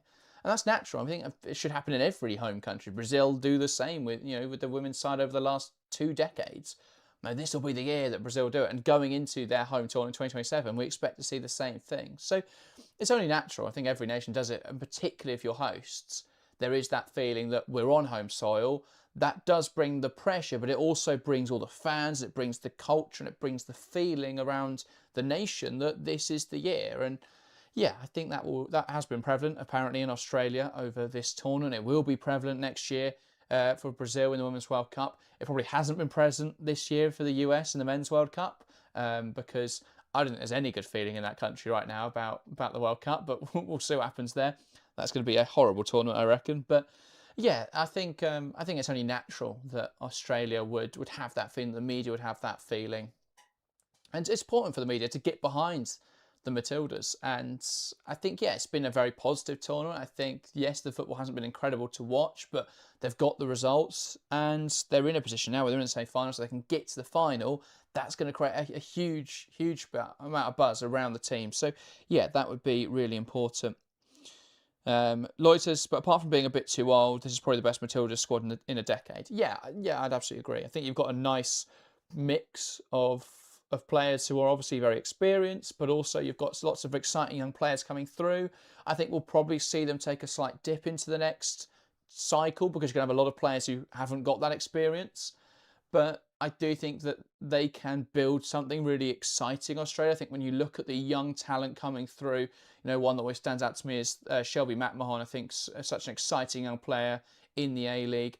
There's a lot of young talent right now in Australia, and if they can cultivate all of that and really push that team forwards together, that's going to be really exciting. So we'll see what happens there. But yeah, Lloyd says that the media hype here is actually a massive burden and far too much hot air from people with no knowledge of football. Again, I think that's quite prevalent though, even in the men's game, but definitely in the women's game where because you'll just have people talking about it who perhaps haven't watched the women's team enough or don't know much about women's football. They will assume based on their men's game knowledge. So if you're an Australian fan who has watched the Asian Cup before but has never watched women's football, you'll think, these Asian teams aren't particularly strong. Australia should be able to beat them. I mean, ultimately, they'll probably also think Australia aren't very good because if they've only watched the men's team, that is the conclusion you would draw. But yeah, the women's team are very strong, but there are also some incredibly strong nations in this Asian Cup, as we've seen this tournament with the likes of China, South Korea, Japan, North Korea. There are a lot of strong sides, and Australia's slight underperformance in the group stage has given them a very tough run now to the final. Of course, they avoided Japan, but they had to play North Korea, which is a very physical game. They're playing China today, very physical game. I think it's taken a lot out of them already, and they've still got 45 minutes here, potentially longer, if this game isn't resolved in the next 45 minutes, and then, of course, that final, if they can get there. But yeah, I think Australia have done well to manage the pressure. I just think at times it's been a little bit too safe from Joe Montemuro. But yeah, like I said, I don't think Australia works at slow tempo. I think they're also a good physical side. I think that there are aspects that work at slow tempo. I think it depends what you mean by slow tempo. I think the problem for Australia is that everything's been slow tempo. I don't mind in your own third if you move the ball a bit slower and invite the pressure and then play quickly, but it doesn't feel like they know when to go. It doesn't feel like they know when to flick that switch, and too often they're still moving it slowly and they invite the pressure, or they panic and just hit it long. So I just think it's about when those triggers happen and dropping in to offer options, really. We saw it so well for the first goal where they invited the press and played through it. Apart from that, we haven't really seen it happen, but yeah. I think there are elements of how Australia are playing that aren't quite clicking, and there are elements that are okay, but it's not been perfect at all this tournament. And in this game so far, 62% of the ball, but it's been, in terms of the duels, you're looking at 50-50 for duel success rate, and then 70-30 for aerial duels won. So we are just seeing a very assertive China team. They are great in the air. They're so physical, and they've got that. Yeah, they've got that ability in the air, as I say. So yeah, Australia doesn't look like there's going to be any immediate changes here. Brownie's saying Sayer or Russell needs to come on again. Fowler in the 10. I'd put Sayer on and keep Fowler wide, but yeah, I mean you could swap those two. I like Fowler in that wide position though. That cut back from forward was great. I think showing exactly what you get from Fowler in that kind of role. I just bring Sayer into the midfield potentially, but I think that midfield's got creativity. Like, I don't look at the bench. I mean, there will be moments in about 20 minutes where you look at the bench and go, well, you can change something with a slightly different profile or something along those lines, but I don't look at the bench and look at someone who completely shifts their tactics right now. But we'll see what they do. Either way, both sets of players to the field. No changes, I don't believe, for either side. And we'll be trying to get us back underway for another 45 minutes here in this Asian Cup semi-final in Perth. It's China taking on Australia, tied 1-1 at half-time. Which side will kick on in the second half and claim a spot in the Asian Cup final on Saturday? Well, it's Australia who've won the ball back quite quickly there. China took the kick-off, launched it forwards, didn't really come to anything. And Australia back in possession. Arnold. Catley looking down the line. Finds Torpy. It's fired at her though. And Torpy can't get it under control. Great pressure from China, who turned the ball over high up the pitch here with this throw.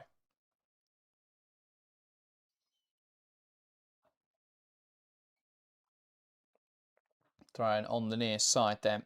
And it's Zhang looking down the line. Zhang Lin Yan dispossessed by Ford, who's going to go direct. And well, Sam Kerr can't quite get that one under her control. Got a touch as it whizzed past her, but not enough to take the sting off the ball. So China back in possession. Chen lifts it down the line. Here's Wang. Good defending from Carpenter, trying to force her to the line. And back to Chen. Yao Wei looking forwards. Xiao Ziqin runs it through to Wuragamula. Good defending from Carpenter to get back across. And Hunt now playing the forward pass into Mary Fowler. Fowler spins, knocks it in behind, and Kerr will give chase, but it's back into Peng Shimeng. Clips it to the left-hand side. Brought down well by Yao Wei. Looking for the forward pass, but it runs out of play. And that will be an Australian throw. So Carpenter on the far side, looking down the line. Bounces it back off of Fowler. Here's Hunt. And now Catley. Hunt. Nice forward pass into Gorey, who reverses it round the corner to Fowler. Fowler trying to come inside. It's brought down in there. And Xiao Ziqin carrying this ball forwards now. Here is Zhang. Looks wide for Zhang. Inside for Wuragamula. That though a misplaced pass. And it's out for an Australia throw-in on the left-hand side. And Torpy throwing back to Catley.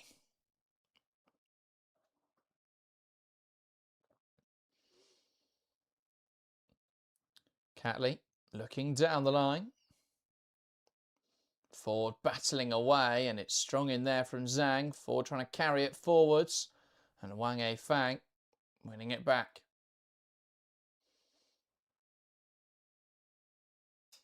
Ball around the corner from Wu Haiyan. Lifted forwards, headed away well by Hunt. What can they make happen in the final third here? The pass through the lines. Just overhit by Xiao Ziqin.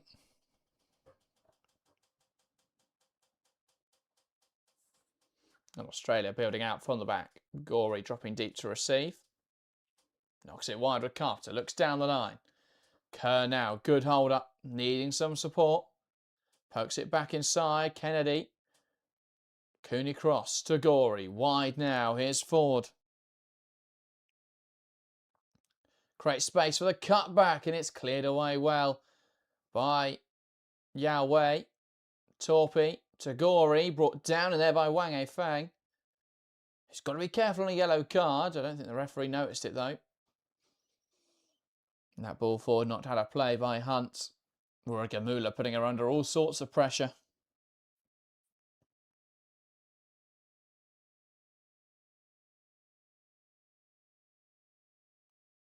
And now out for a China throw-in.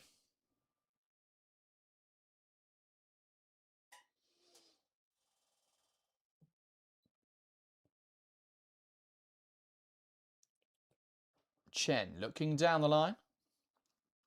Zhang. Chen. Headed away well by Hunt. Drops now for Wang Fang. Back to Chen. And Chen can't get there. So Kerr taking the throw-in. Thought she might look quickly there, but she actually drops the ball and allows Carpenter to saunter up the line and take it.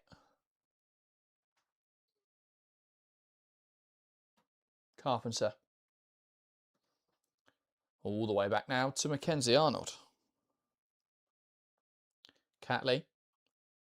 Cooney cross under pressure. And it's one high at the pitch and it is given as a foul. Cooney cross getting away with one there. Just got stuck really with Xiao Ziqin and Wuragamula pressing her from either side. But yeah, no contact on the ball there from Wuragamula. Just catches Cooney cross.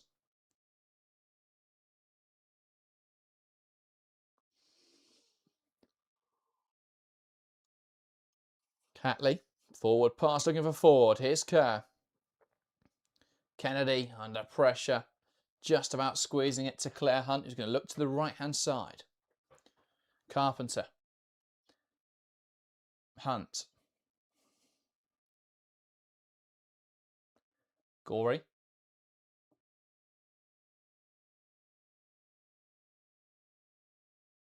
And Kennedy looking for a forward ball. Launching it towards the left-hand side, and jumping on it was Zhang, but it's out of play. A throw in for Australia to follow.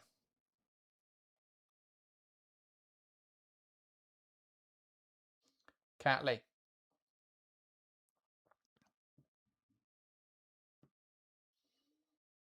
Lifted forwards, looking for Ford, who can't quite get the nod on. And out for a throw-in on the near side. Torpy down the line, looks for Ford.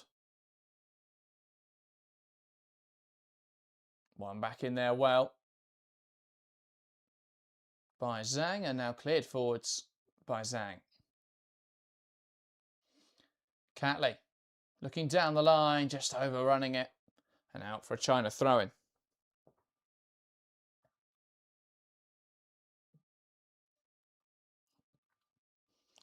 But yeah, second half, it's cagey, I think is the best way to describe it. I mean, it wasn't exactly free-flowing in the first half, but it's certainly becoming more cagey, and that's strong from Katrina Gorey. Launching it away. I'll wait for Zhang to recollect this football. I will say thank you so much for your support throughout this Asian Cup, particularly on this stream. If you are new today and you are enjoying the show and haven't yet hit that subscribe button, make sure to do so. We're on the road towards 10,000 subscribers. We want to hit it before the end of the WSL season, for the end of the domestic season, and we're aiming for 10k by the FA Cup final, so at the end of May. So if you could support us and want to hit that subscribe button, that'd be greatly appreciated. Thank you for all your support on today's stream. Remember to join us as well. We're live tomorrow as Japan take on South Korea, and join us on Saturday for the final. Can't wait for either of those games. China in possession, ball launched up the line. Good physical tussle here between Catley and Xiaoza Keen. Catley does brilliantly though, now squeezes a pass forwards, and it's Wang Eifang who picks up possession, lifting it long. Wuragamula competes. Drops for Xiaoza Keen. Now Zhang. Back inside to Xiao.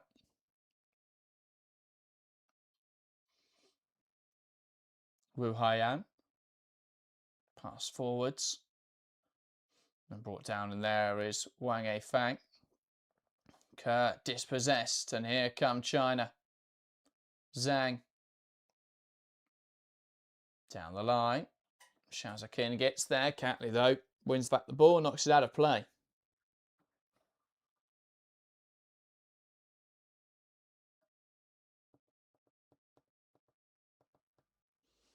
So a throw in on this near side. Zhang. Exchanging with Zhang Rui. Ball into the area, cleared away by Mary Fowler. Kerr flicking it overhead, trying to get the run in behind there of Wu Haiyan. Good defending though from the centre half, and China win back possession. Yao Wei. Chen. Wu. Looking forwards. Lifting it into the midfield runner, and that's cleared by Torpy, and it ends up being a give and go as it cannons off of Cooney Cross. Clipped out of play now by Zhang Yinlan. Lin Yan for a Australia throw-in. Lloyd says Twfc is part of a nice ecosystem of YouTube channels covering the women's game. Thank you very much, Lloyd. Yeah, it's a nice little community we've got here, and I think there is a growing community of women's football channels. It'd be great to see even more channels as people grow more interested and we see more content. I think there's so much on TikTok. It doesn't, I mean, I don't know about you guys. I'm sure there'll be people on here who love watching TikToks, but personally, not really my kind of thing. I love YouTube. There is some great content creators, I think, emerging. And yeah, I think it's only going to continue to grow this space, which is super exciting. So yeah, And the better and the bigger creators that emerge, the more it pushes us to keep growing, really. And actually keep growing together. It'd be nice to do some collaborations. We've spoken to a few people about a few things. Hopefully we can work some things out. It's just difficult fitting them into our style of content. But yeah, we do particularly love guest appearing on a few things. We've been on a couple of podcasts. We've got another podcast that we were on recently. That should release in the next month. So we'll obviously post that out when that goes out. And that should be pretty fun. But yeah, it'd be great to do some more stuff with different channels. Torpy. Back now to Mackenzie Arnold. Praneet asked, full-time prediction. Well, at the top of the show, I predicted 2 on Australia, and I think I'm going to stick with that for now. But I do think China have come out with a bit more intensity in the second half. I just think when we're looking at those changes, I think Australia have got more to change this game. And ultimately, I still stand by my point earlier that who scores for China? Because outside of the penalty, they've not really offered much of a goal-scoring threat. For all the pressure they've put Australia under, they've not had a goal-scoring threat outside the penalty. And Australia coming forwards here. Great hold-up from Kerr. Here's Ford. Slips it back in behind. Sam Kerr bearing in on goal. Rounds the goalkeeper. Can she squeeze it home? Of course she can. Sam Kerr gets there and slots it home for the Matildas. Fantastic hold-up play from Kerr, linking up with Caitlin Ford, who's having one hell of a game. And Australia retake the advantage in this match. A lovely give and go. Kerr rounding the keeper and squeezing it in from what felt like an impossible angle. Brilliant finish from Sam Kerr, and Australia take the lead in this tie. It's China 1, Australia 2. And that is really strong stuff from Australia.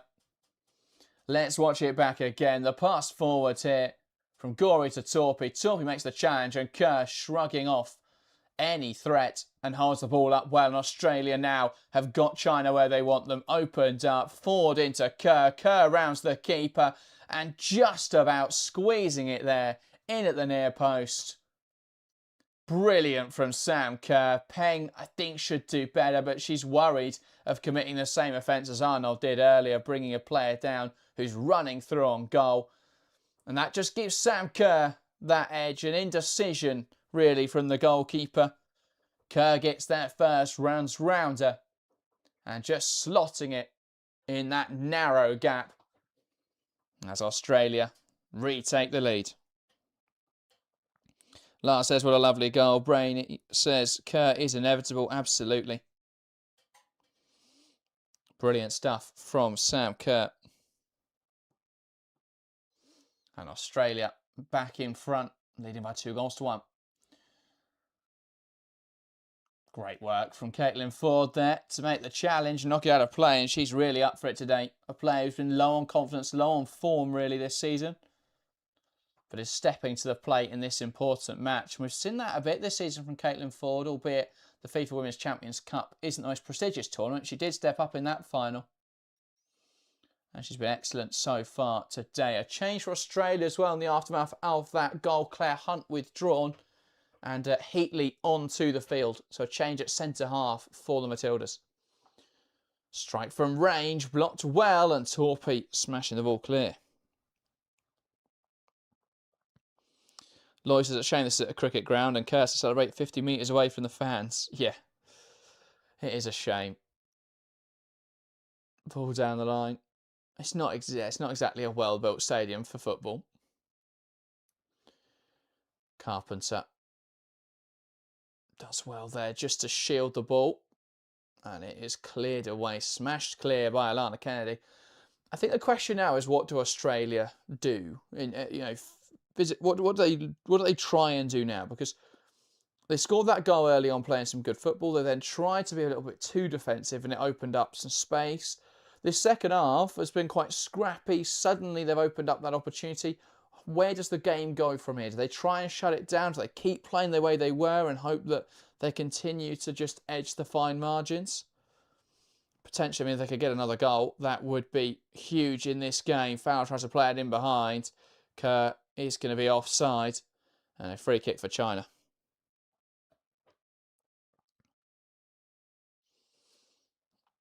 Ironing asking, why didn't Heatley start alongside Catley, Hunt and Carpenter?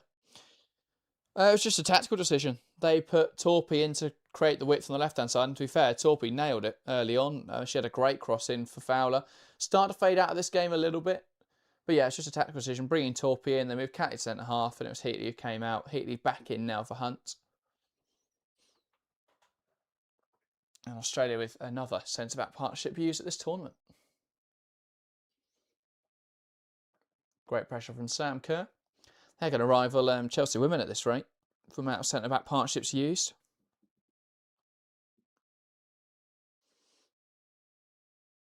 Here is Zhang Fang. China in possession. Yao Wei blocked well by Kerr.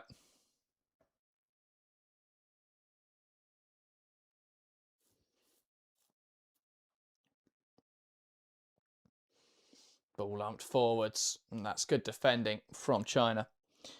Praveen, the Barcelona fan, says when football becomes predictable, it's boring. Hopefully seeing the irony in his comment there.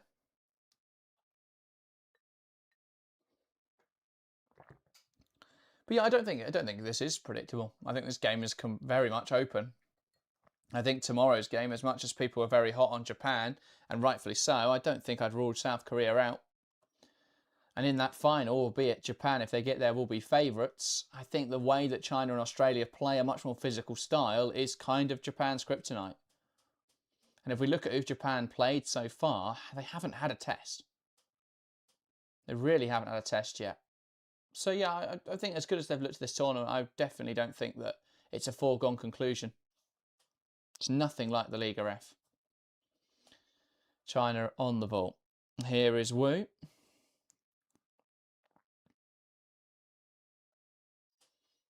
Looking to switch the play. Carpenter getting up to win the header. Drops though for Zhang Linyan. Now Wu. And China are very high up the pitch here. Clipping it inside. That's cleared away. Australia very deep in the field though. And they won't be able to offer any sort of threat in transition.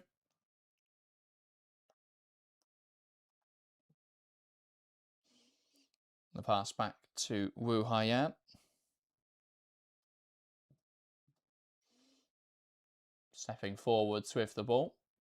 Now straight into Xiao Zakin. A strong, crunching challenge really in there. That's a horrible one from Zhang Rui. How the ref's not given a yellow card there. She's just gone, or a free kick. Gone in so strong on Sam Kerr.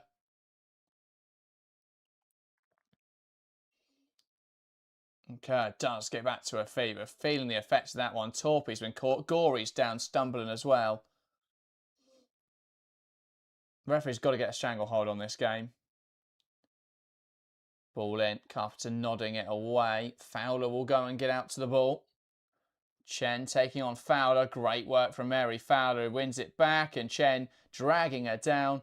And that should really be a yellow card. I think the referee will give her at least a talking to here, but it is no more than that at this stage.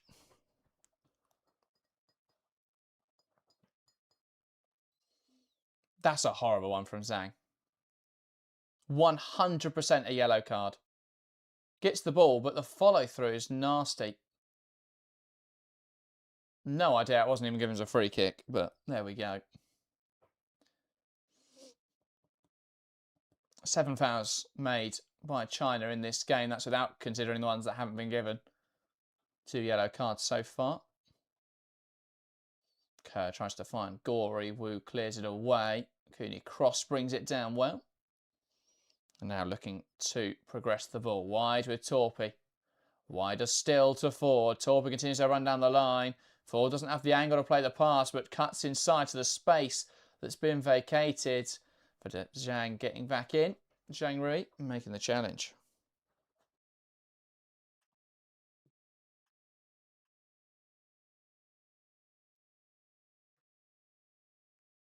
Zhang lifting the ball over the top. Collected well by Mackenzie Arnold. Catley. Cooney cross. Torpy. Forwards into Gory. And now wide to Caitlin Ford. Ford trying to take on Zhang. Knocked out of play. And out for Australia throwing.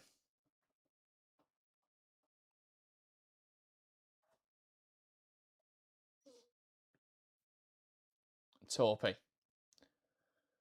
With this throw, almost receiving it to the face there as Zhang launched it at her. Out of play for another throw-in.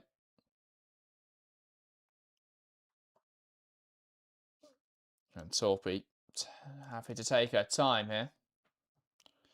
As they'll match China and lean into the dark arts a bit. Catley. Heatley. Into Cooney Cross. Nice drive forwards. Kerr can't quite get there. And one back now by China.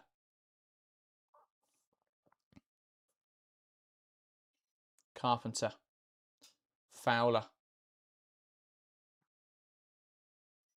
Carpenter trying to come inside. I think the second half is starting to show the same reason that China aren't great against European teams, and that's that when you're reliant on physicality, here comes Fowler on the left-hand side, tries to cut it back. A strong challenge was Fowler fouled. Chance for Kerr, and it's blocked. And there's going to be an argument here about penalty. Ford brought down, but I think it will be the corner that is Australia happy to take. But yeah, it's Kennedy just putting it in behind for Ford. I don't know why I keep calling her Fowler. They don't look anywhere near similar, but yeah. Tries to come forwards. A strong challenge from Wu, but does win the ball. Well, does she actually? Don't know how much she makes any contact with the ball. Does catch the player, but considering Ford already played the ball, I don't think they'll pull it back. So free kick now. A corner, sorry. For Australia. We have seen them offer some threat from these. Kennedy scoring, I believe, in the aftermath of 2 corners so far for Australia at this tournament. Torpy's pushed down in the box. Referee will point at them. Catley lifts it in there, header towards goal. It deflects off a China defender in there. I believe that was Zhang. And another corner now for Australia.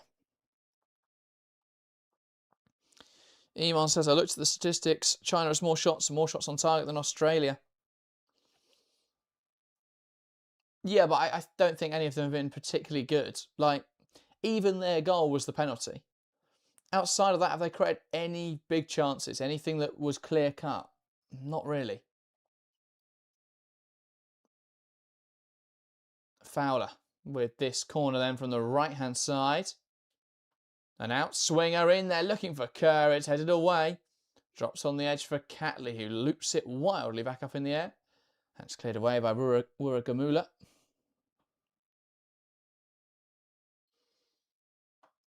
Throwing on the far side then for Australia.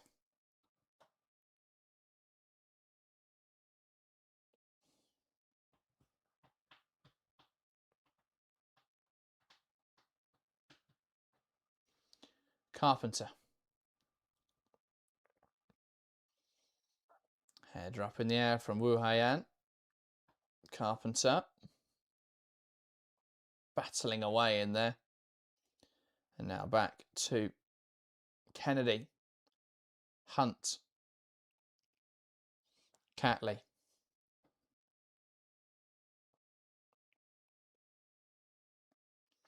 Torpy into Ford.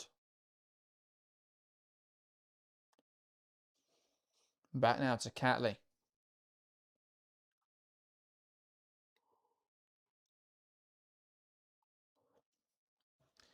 Heatley. Now Catley.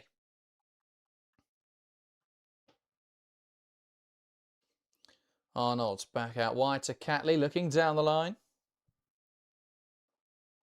And Ford holds it up well, knocked out of play, throw in for Australia.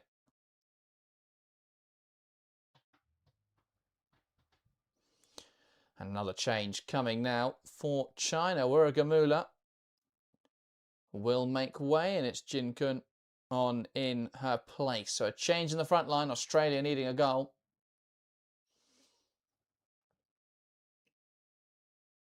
Can they find one? 20 minutes to play. Here's Catley. Lifts it forwards. Cleared away well by Yao Wei. And now Cooney Cross. Looks to the right-hand side. Carpenter. Knocking it down the line. And Fowler trying to get across to it. One back in there by Chen.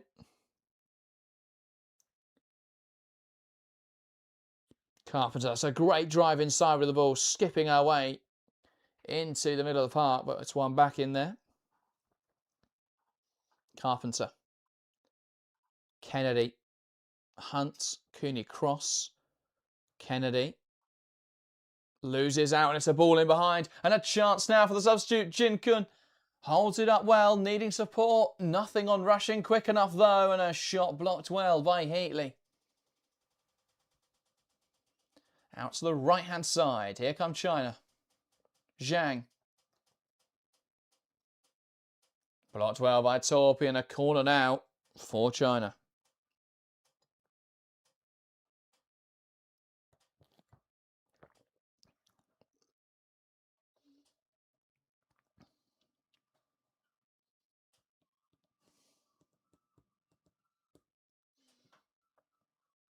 What can they make happen from this set piece then? Yao Wei, the player, over it.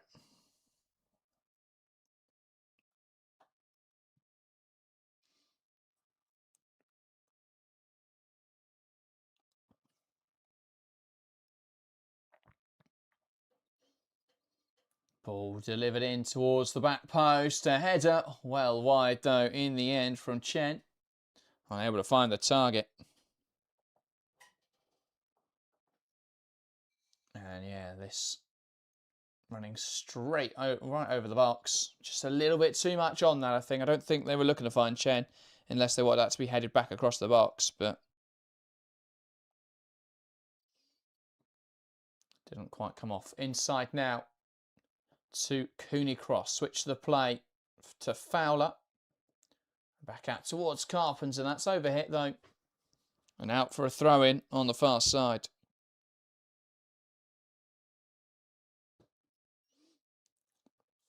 Ball down the line will run out of play and Australia goal kick.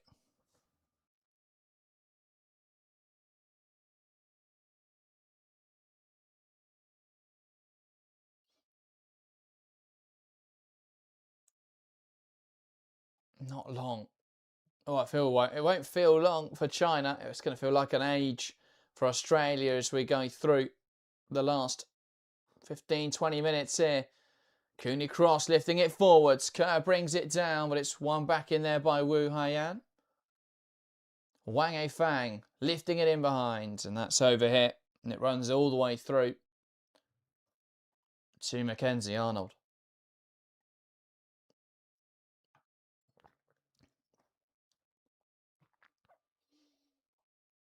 Montemuro watching on. What do they do now, Australia? Still got all their subs to make. Or four of their five subs, sorry, to make. Do they look at changes soon? Kerr holds the ball up well. Neither side's readying anyone just yet. Ford looking to switch the play. Picked off well though by Chen, who goes back into goalkeeper Peng. Lifts it forward, headed away by Kennedy, but Gorey can't get there and it's out for a throw. Jihad says, go on Australia. I live in Melbourne, Australia. Well, they're doing well at the moment. Just about to hold on to this lead. Can they keep it up? Carpenter. Can they withstand the late pressure from China? Quarter of an hour left in this one.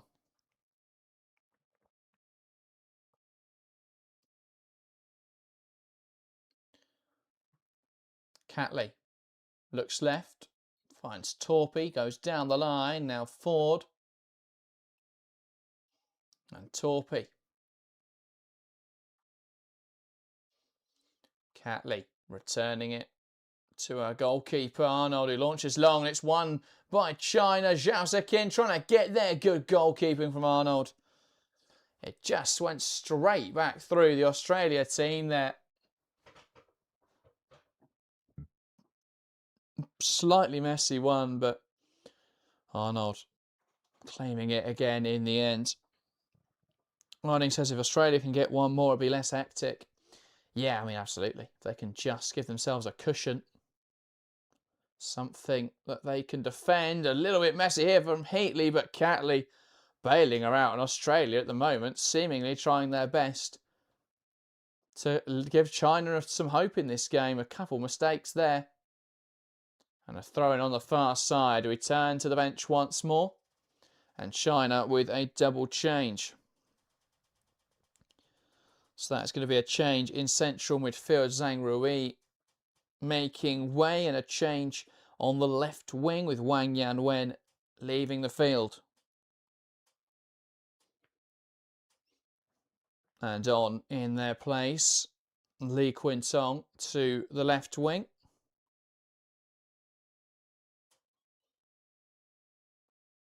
I believe. And Liu Jing coming in to the midfield. A change as well for Australia. Cooney Cross getting 77 minutes under her belt. Her first start of the tournament. Claire Wheeler on to replace her. And Mary Fowler also making way, another player who's only just back from injury. And she'll be replaced by Amy Sayer. So a whole host of changes.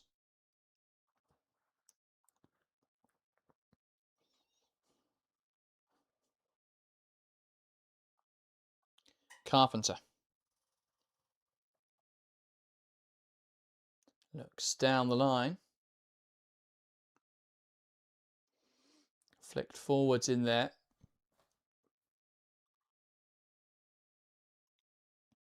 He does well to cut out that long ball as China trying to be more direct.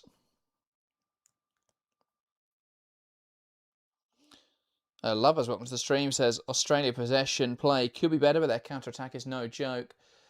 Yeah, they do move the ball quite well. I think that their tempo has been too slow of their possession phase has been the problem, but their directness has worked because they've got Sam Kerr. No, that's what they got. That's why they got the first goal against North Korea. It's why they found what could be the winning goal. Well, as it stands, there's 62% of the 450 votes in the poll in chat that went towards Australia are going to be correct. 38% going for China. Thanks to everyone that's got involved with that poll.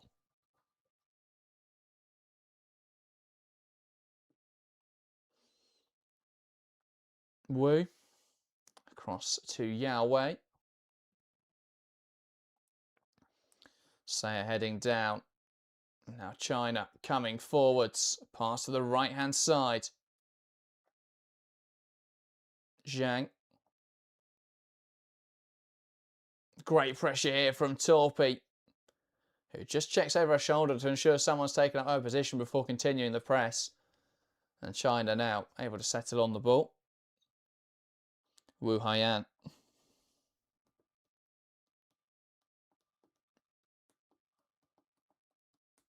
Great switch there from Chen. Finds Zhang. Looks down the line. Torpy stops it for the moment. Ford gets back in there, and a good chance from Caitlin Ford, who'll carry this up the line. 3 players around her. Does well there just to knock it into the oncoming challenge of Liu Jing. And wins the throw-in.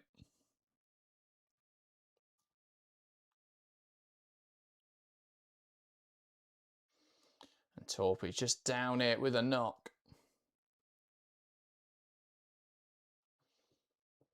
Does seem to be all right to continue, though. Just feeling the effects after that challenge. Yeah, it was a good block using both her legs. I think just stretched and then got caught as well in the second challenge. Australia just using this as a bit of a drinks break, as are China. This play does now continue. Catley, Hunt, Wheeler, Kennedy, into Torpy. Looks down the line and plays it forwards. But it's picked off in there by Wu Haiyan.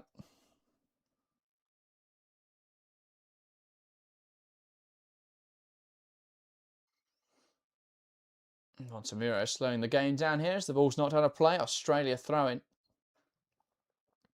China throwing, sorry. Zhang. Picked off in there by Ford, who launches it away as we tick into the last 10 minutes here. Australia possession in their own half. Kerr puts the pressure on. Gorey now applying the press. Forcing Lee Quintong backwards. Coming down the left-hand side there was Chen, but running out of room and running herself out of the field of play.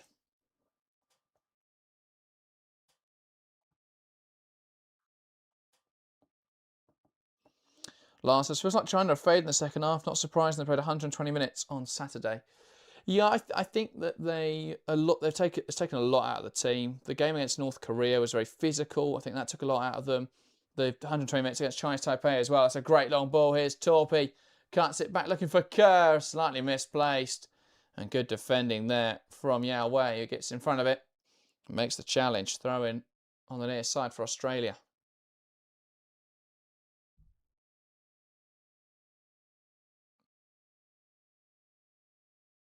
Torpy just slowing this game down.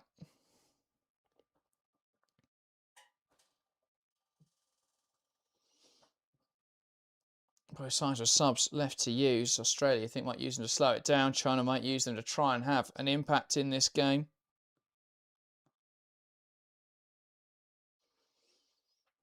And again for another throw, and Torpy once again in no rush to collect.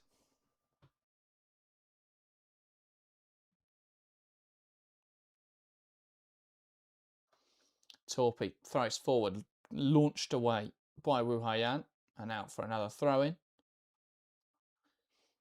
And if Australia can just continue this for the next few minutes, I think they'd be happy, as Torpy takes her time once again. Ball down the line. They must have learnt a thing or two from playing the Philippines. On time wasting, as Torpy's in no rush. I'm surprised at this point Ante Milicic isn't running up and down the touchline to speed the play up. Or at least sending the substitutes out to do it. Torpy.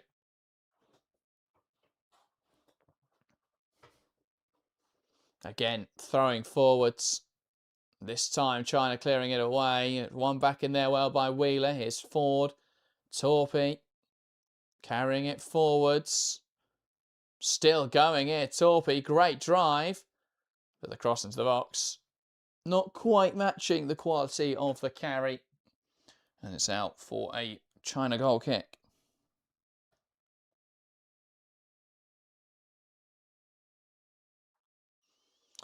Carl Northeast says, how might the Matildas react to an equaliser? Well, they'll be hoping that doesn't happen. And it may not with passing like that. China desperately need to offer something in this game. Just not getting forwards. Haven't had a shot now in about 20 minutes, I think.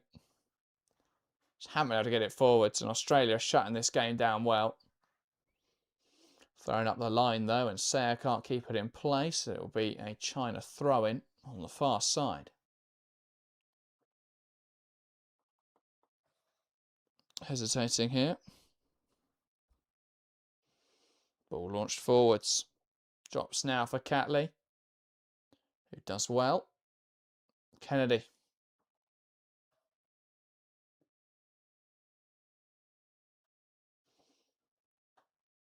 Great control in there by Ford. Torpy, Kennedy. Down the line, Ford battling. Torpy launching over the top. And Kerr will give press now.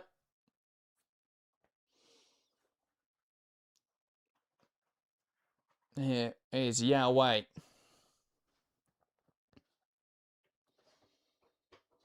China need to get this ball forwards, really. Peng. Lloyd says no sign of an equaliser. Australia managing the time well, absolutely.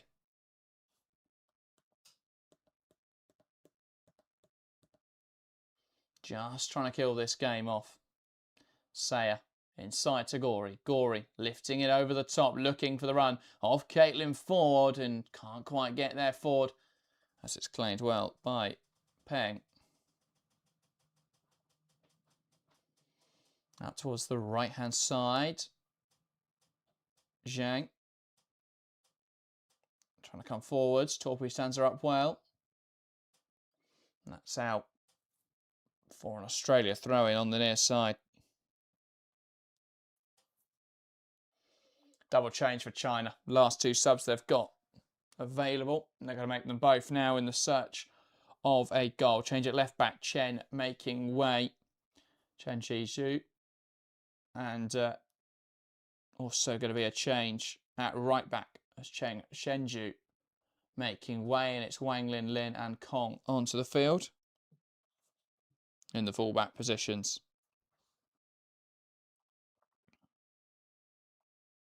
Kerr driving forwards, dragged down. Free kick for Australia, and immediately the yellow card shown there, Wu Haiyan, meaning both Chinese centre-halves now on a booking, and Kerr got away from her, and Wu just dragging her down, pulling the back of her shirt, an obvious yellow card.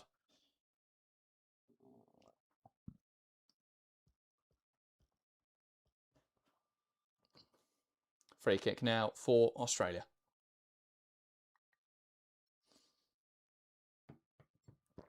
You'd imagine they'll take this short or slow it down at this stage. Could try and put it into the box, but to get that goal, but ultimately just going to put yourself under danger, and they do knock it down the line. Here's Ford in the corner. Now Wheeler poked out of play and quite far out of play, and I don't think anyone in Australia's shirt there is in a rush to get it.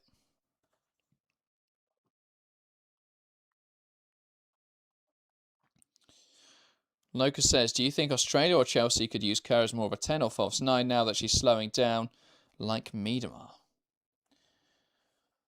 I'm not sure. I don't think it would fit. I mean, maybe it works with what Chelsea are trying to do now with a false 9 with James in there, but I don't think it's the best use of her abilities.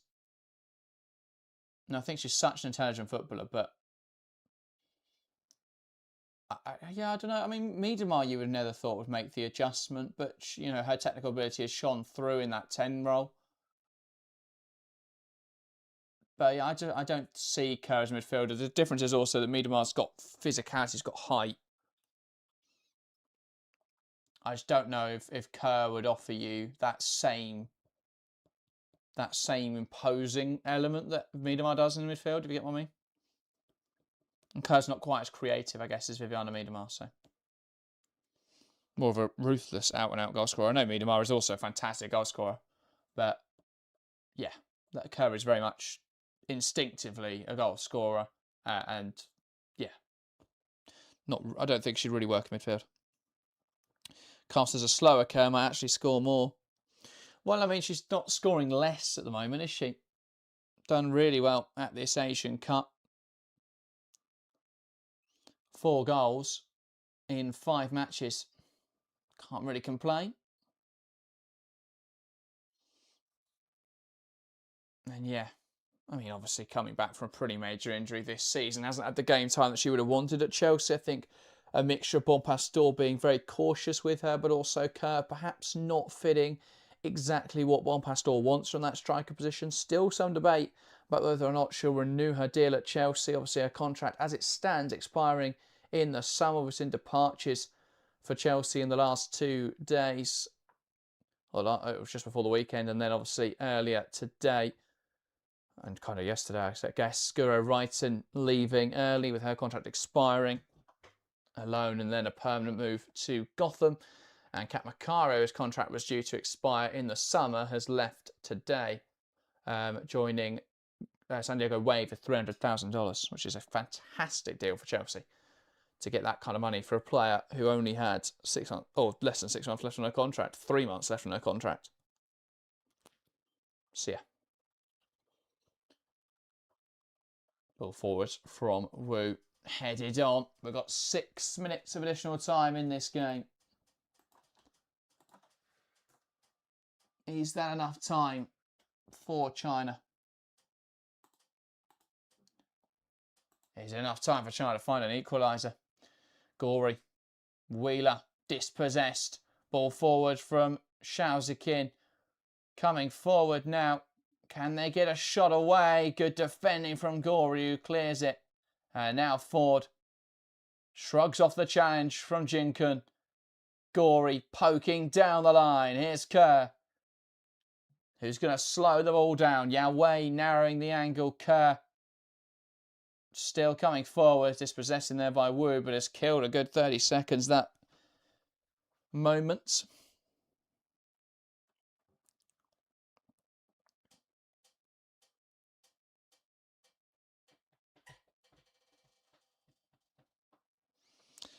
Loke says, I asked as a hold-up play and passing is crazy good. I mean, yeah, maybe it would work. I don't see Kerr moving into a deeper role. I think she would rather step down a level or, you know, play in a different league than play a different position and sustain her time in the top flight, I guess. Ball across goal, just wide of the mark. Like, I think she would rather go and be a striker in the US and get a decent payday, you know, return there, or go to Australia and, you know, be the home hero and really, you know, inspire football in Australia. I think she'd rather do that than stop being a striker at Chelsea. Also, Chelsea just don't need an attack midfielder. They've got Vika Kaptein, they've got Lauren James. Mike Amano will be back in the summer as well. Double change coming for Australia then, as they're going to see this game out. And it is Sam Kerr. Oh no, Sam Kerr's just making her way over for a drink. Thought she was making way. She just needed a drink. Double change then. Van Egmond coming in to midfield, and Charlie's Rule coming on as well. So double change in midfield. So Gory and Kennedy making way. No goal today for Alana Kennedy, ruining her incredible form at this tournament so far. Just bringing bodies into midfield, fresh legs into midfield as they try and see this game out. Ball launched down the line. Knocked long by Sayer. Kerr was offside and doesn't give it chase, and the ball's right in this corner. Australia knock it out for a throw, and China looking there for any football to use as quickly as possible. Ball launched up the line. Good hold up from Xiao Kin. Zhang touching it round the corner. Nice move down the left-hand side here. Ball in, blocked well. And it's a goal kick for Australia. An exchange there between Liu Jing and Carpenter. I didn't quite see the ball came off, but I thought that was going to be a corner there.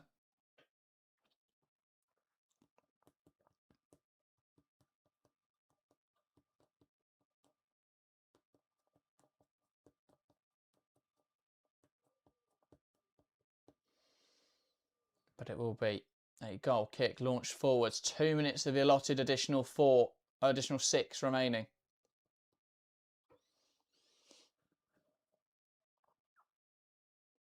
Can they see the game out? Yeah, decent period of additional time. Obviously, a lot of changes, a lot of subs, a lot of Australia slowing the game down. Ford wins the header, bursting forwards here. Caitlin Ford takes aim and just clipping it over the goal. But it is going to kill some time as the goalkeeper retrieves the ball. Peng getting it back in circulation quickly. Just over 60 seconds to play. Ball launched forwards. Good header from Carpenter, out of play, and China now with a throw-in on the far side.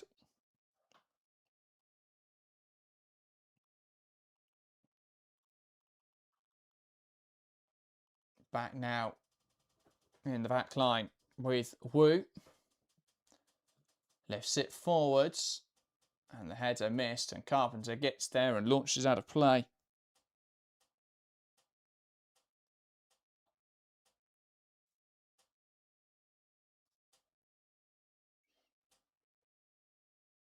Back now with the ball into the box. Torpy gets it out. Sayer trying to keep it from going for a throw, but it will be a throw for China. One last opportunity, you feel. Ball in from Li Qinting, and that needed to be better.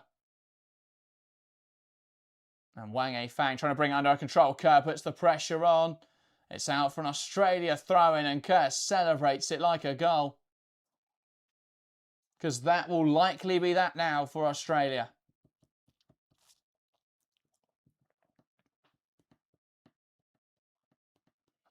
We're over the allotted additional time. It's at the referee's discretion when this game will end. Carpenter up the line.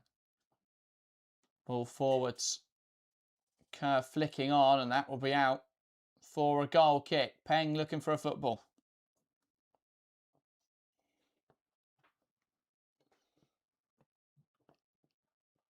Can't imagine the referee will play too much longer now. Yahweh. Wu Haiyan. And that is the final whistle here in Perth. Australia are finalists at the 2026 Women's Asian Cup. A hard-fought 2-1 victory today over China. Australia struck first through Caitlin Ford. A penalty in controversial circumstances saw China level, but ultimately Sam Kerr with the winning goal on 58 minutes.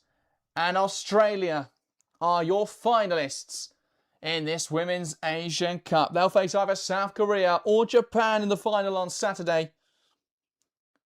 A big win, a hard-fought win for Australia today. China gave them a good game, but it is Australia progressing through to the final on home soil, looking to claim their first Asian Cup victory since 2010.